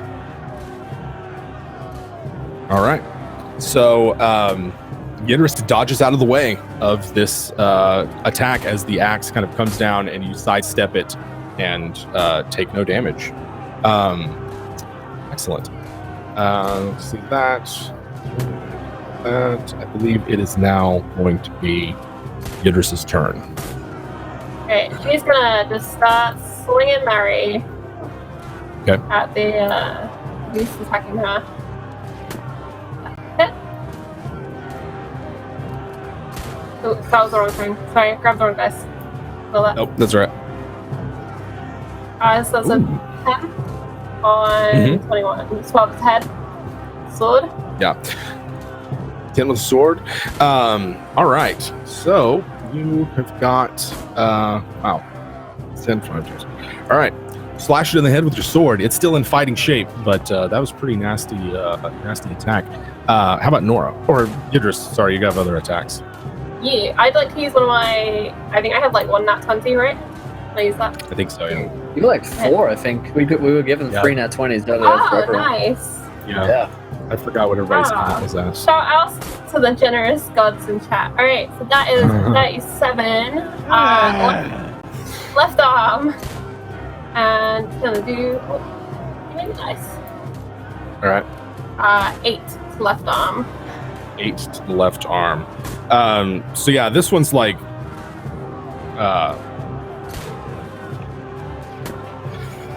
this one takes a nasty cut to the left arm from your cavalry saber. Still is in fighting shape, but you've had two big wounds against it. See Matthias getting smacked upside the head by this big dude and another one. From where I am.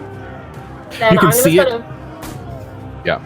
I'm just gonna a fortune point, because I really want to kill this guy so that I can go and get to Matthias. Because I'm Idris, and I have one trick mind, which is save Matthias. Save Matthias. Oh, fails. No, that's a bad miss. All right. It's now Nora's turn. Okay, Nora's going to sort of try and pull her arm back up after being hit and just swing at the creature that hit her. That is a miss. I'm just going to go again and swing back. And another miss. Okay. Ooh. Oh no! Wait, missing everything today. There's someone else attacking your target, right? There's a whole big melee going around you. There's Okay. Margraff's men and Volker. I'm right there. And you I get was a gonna say, plus does right it there. count if she's right? That's right. Okay. Okay, then I succeed both of those. Yes. First is an 11. Second, a 10. Second is a 10. So your and you also first get that- attack, Mm-hmm. you get that plus 10 from plus 10 weapon skill from the spell, and then plus 1 to damage as well. So actually, that first attack is a critical against this Beastman. So go ahead and roll me a D100 real quick.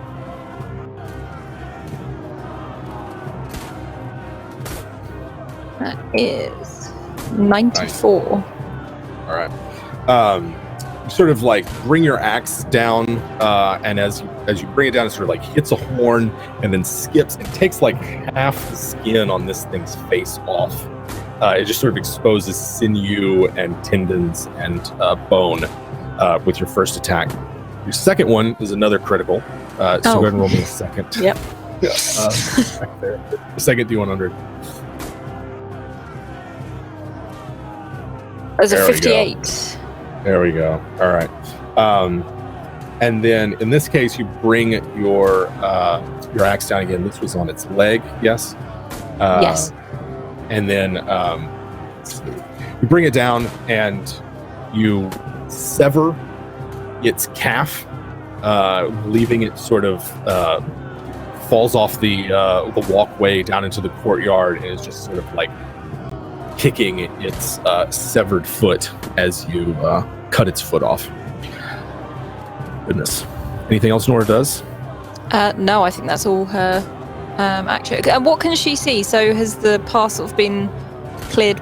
Can she still get back down as this creature is, well, Yes. what's his name, has come can back still- in? You can still get back down. You don't have any movement if you did an all-out attack, used all Yeah, your I did. attacks, but there's a clear path down.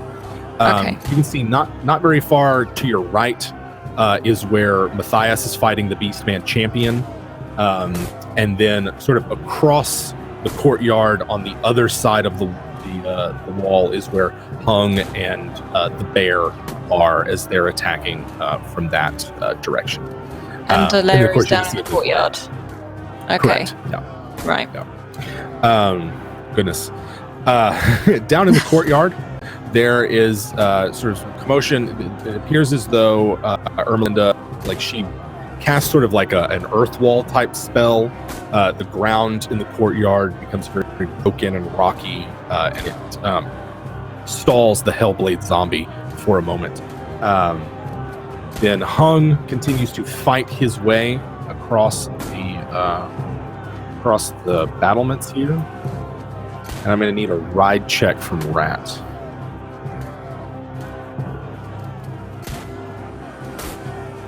Oh, geez. 11 with his big-ass hammer. I got 24, which isn't too bad. I think that would technically pass if Yeah. it was half again. Correct, yes. And then I'm going to roll one more for him. That is going to be a miss. Or actually, it's going to be a hit. And then his final one is 3 hits. So Hung just uses his Warhammer mostly, swinging it in great big sweeping arcs against the Beastman, knocking one of them off the wall and sort of braining another one. It seems his specialty is just sort of like brings it down, compresses their spine, and breaks their head. Rat gets front row seat to all of this. It's like a Gallagher concert. It is your turn, Rat. So is anyone shown any interest in the Hellblade or the headless wielder of it? Ermelinda has sort of knocked it.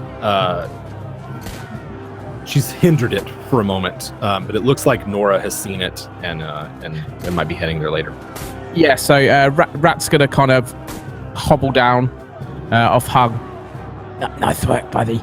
And he's going to kind of just drop down off the wall, and he's going to start kind of throwing rocks at this thing because he doesn't want it to start hitting his friends in the back. Okay. They're not expecting it. I'm going to use a crit again. I'll use another one. Okay. With my sling staff, so just roll for damage. Come on, I want a Sure. fury. I've not had a fury yet. Come on, let's Damn get it. Rat of Fury. 4, so 8 damage. 8 damage. Your sling, sort of like slams into it. It kind of stumbles and seems to trip itself up on the rock there. It's not prone, but it has stopped moving as it's trying to navigate this broken ground as you hit it. So that was moving an attack. I don't know if it anything can else? hear me or anything. I'm just going to yell at it. I want it to focus on me and not my friends. All right. Excellent. Valero. That's a real hero. From atop Nisa, like she was focused on the big guy, but like, do I see the Ermelinda casting the spell and the headless zombie coming across? Ermelinda yelled out a warning and as she was Okay. casting the spell. Yeah. Well, I already said I was going to do it, so screw it. I'm going to do it. She'll wheel her bow over and take 2 shots at the zombie.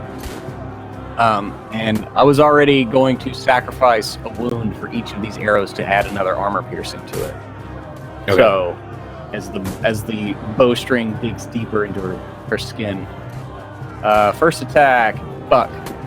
So that's a miss. Pretty sure. Yep. Yeah. So first arrow misses. Second arrow, that's going to hit. That is a hit. 81, which is right leg. So 7 with 2 armor piercing. 7 with 2 armor piercing at Nice. the zombie here. So your arrow sinks deep into it again, and it kind of like similar with the slingstone, sort of stumbles and wobbly on its feet as it takes the attack. And also, never mind. I'm gonna have No. Nisa kind of move to keep this thing at a bit of a distance, but keeping an eye on it. And also, the bow, that's 10 arrows that I have summoned. So I need to make a toughness test Yes. from Yeah, blood make a loss. toughness test. Yeah, from blood loss. Fuck.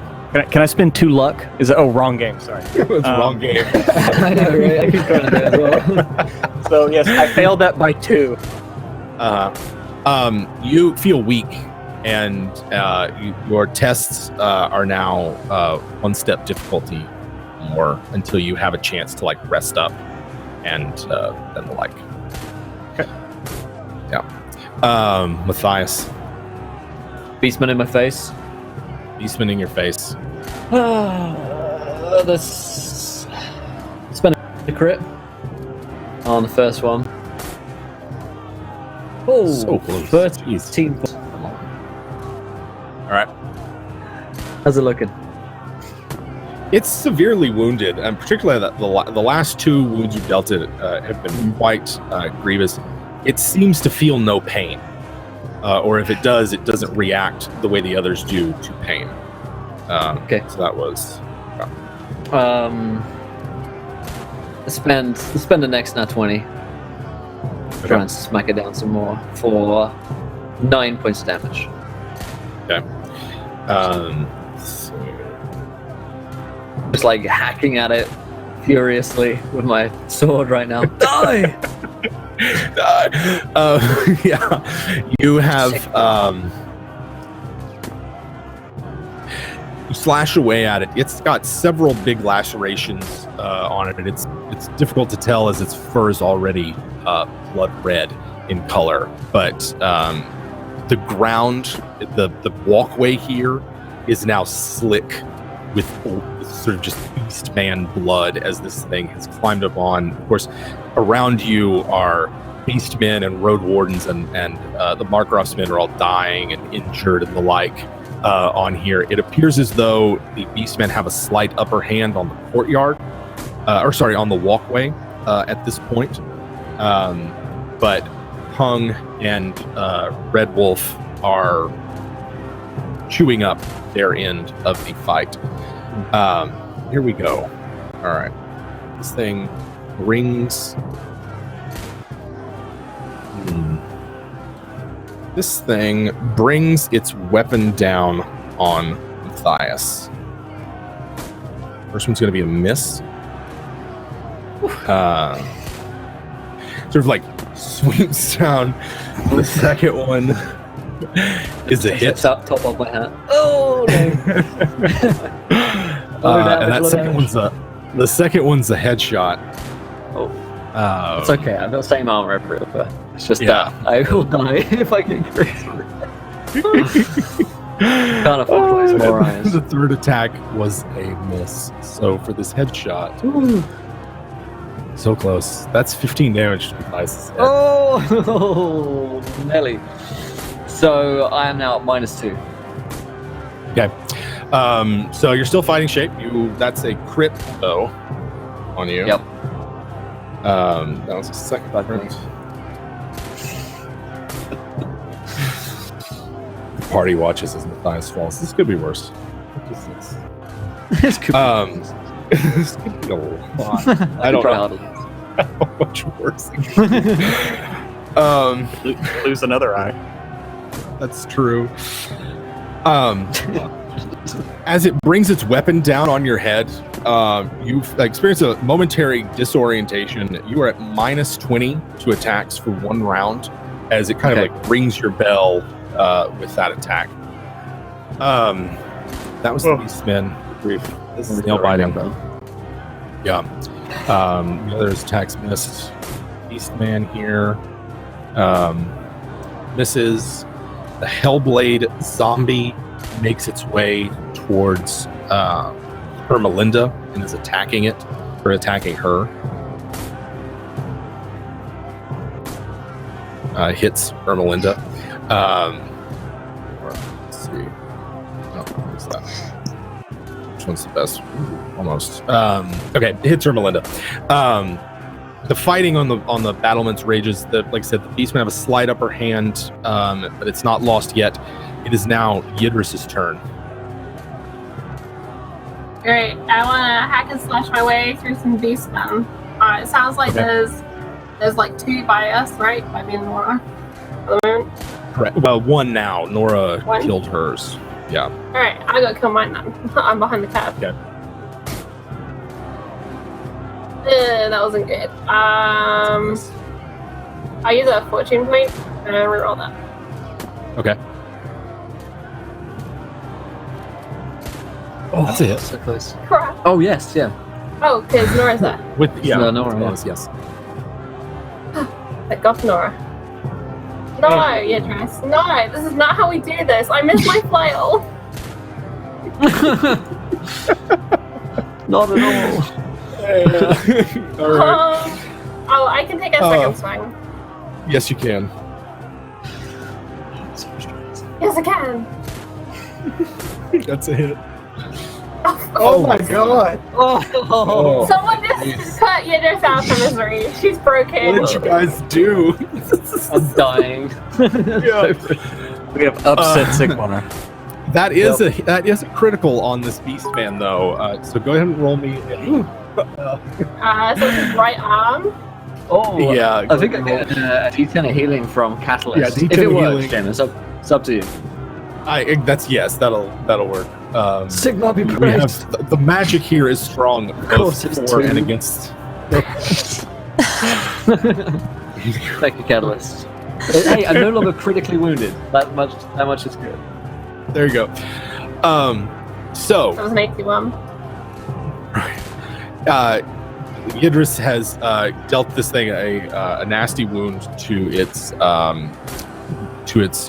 arm, but it is not enough to take it out of the fight. It is sort of like holds its arm limply to the side after that attack from Yidris. Anything else from Yidris? Nope, that's all she can do. Nora? Nora's gonna run down to this now strange zombie type creature that has a Hellblade, and if she can just charge and use a nat 20 Yes. on it, I think Yep. she will. So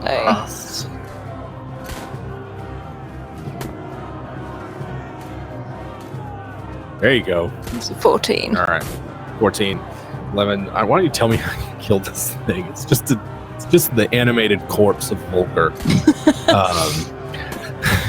I think she just charges at it, probably expecting it to be a bit more solid than it was, and almost just plow through it with her axe out. Maybe literally a bit of a mess, but maybe chop it in half or something. Yeah. Yeah.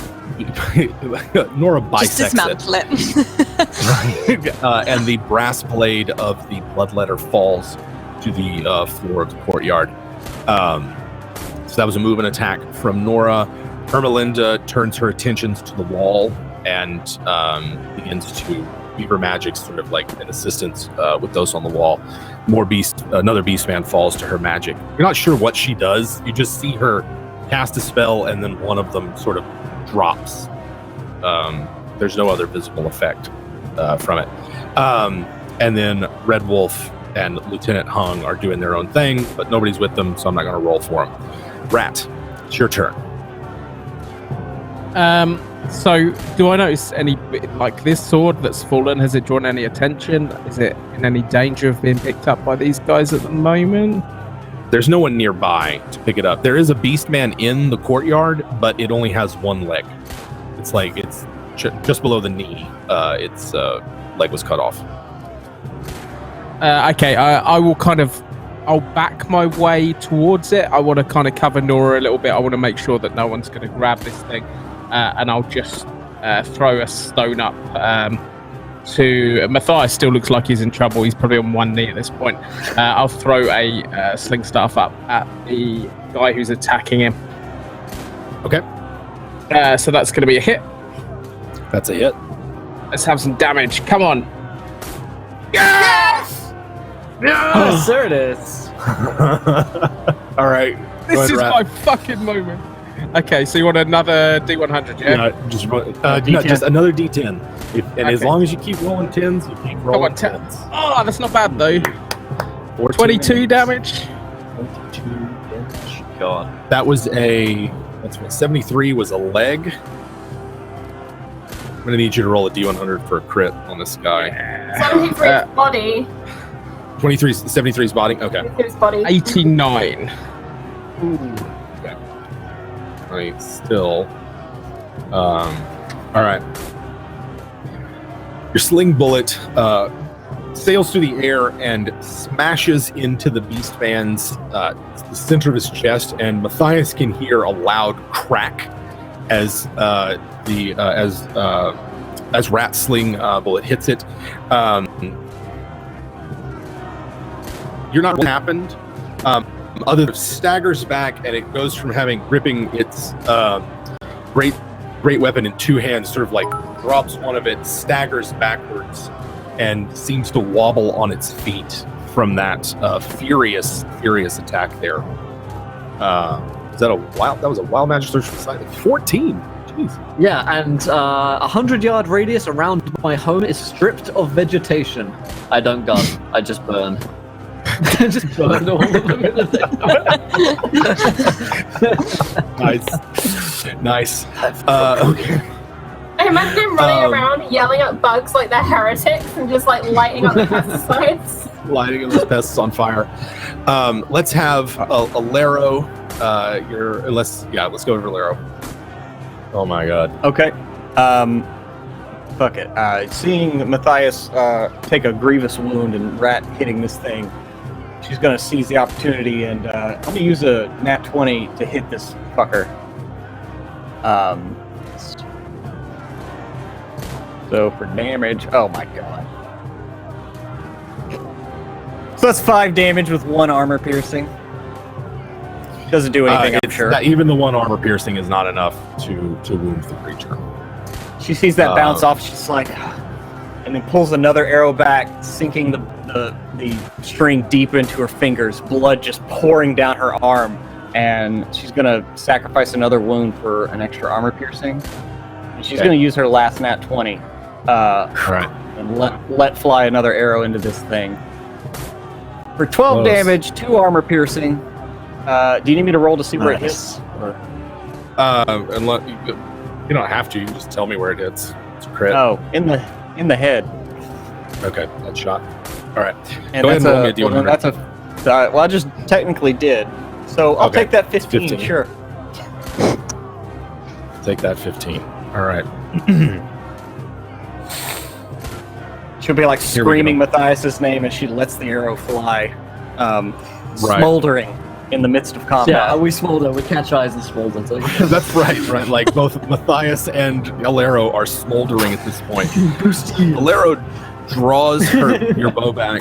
You let fly with your arrow. And Alero's arrow splits the Beastman's skull. It's sort of like right there in its forehead, sinks deep into it. There's sort of like blood that runs down into its face all along its muzzle, and it just kind of like seems to shake its head for a minute, snap away the arrow, and stagger forward on its 2 hoofed feet as if to attack. You do anything else, Lero? That's all I got. That's my 2 attacks. Okay. 2 staggering blows to the Beastman champion from Alero and Rat. Matthias, it is your turn. All right, I got a crit with the pistol Okay. on this guy for 12 points. 12 points of damage. Go ahead and roll me a crit, or D100 for the crit die. It is 11. Yes. Where did you hit it? Let me. Oh, it's a crit. Blast in his fucking face. It's heresy loving face. Well, how does Matthias kill the beast? So I'm champion? down on one knee, and then I get that healing from Catalyst, and it's like Sigmar's light. I feel it, and it heals me. And I see the Hockland long pistol like lying on the floor because I'm like, down there, and I just grab it and blast up into its face just before it comes down and to gore me. Excellent. Its head explodes like a melon and sort of like paints the walkway with Beastman brain blood, raining it down on the rest of the combatants there before falling with a loud thud into the courtyard. I think right now we're gonna have to call it and find out what happens to the rest of our witch hunters after you guys did your damnedest to kill them and have we'll have to find out next week what happens to the rest of the this battle. Yeah.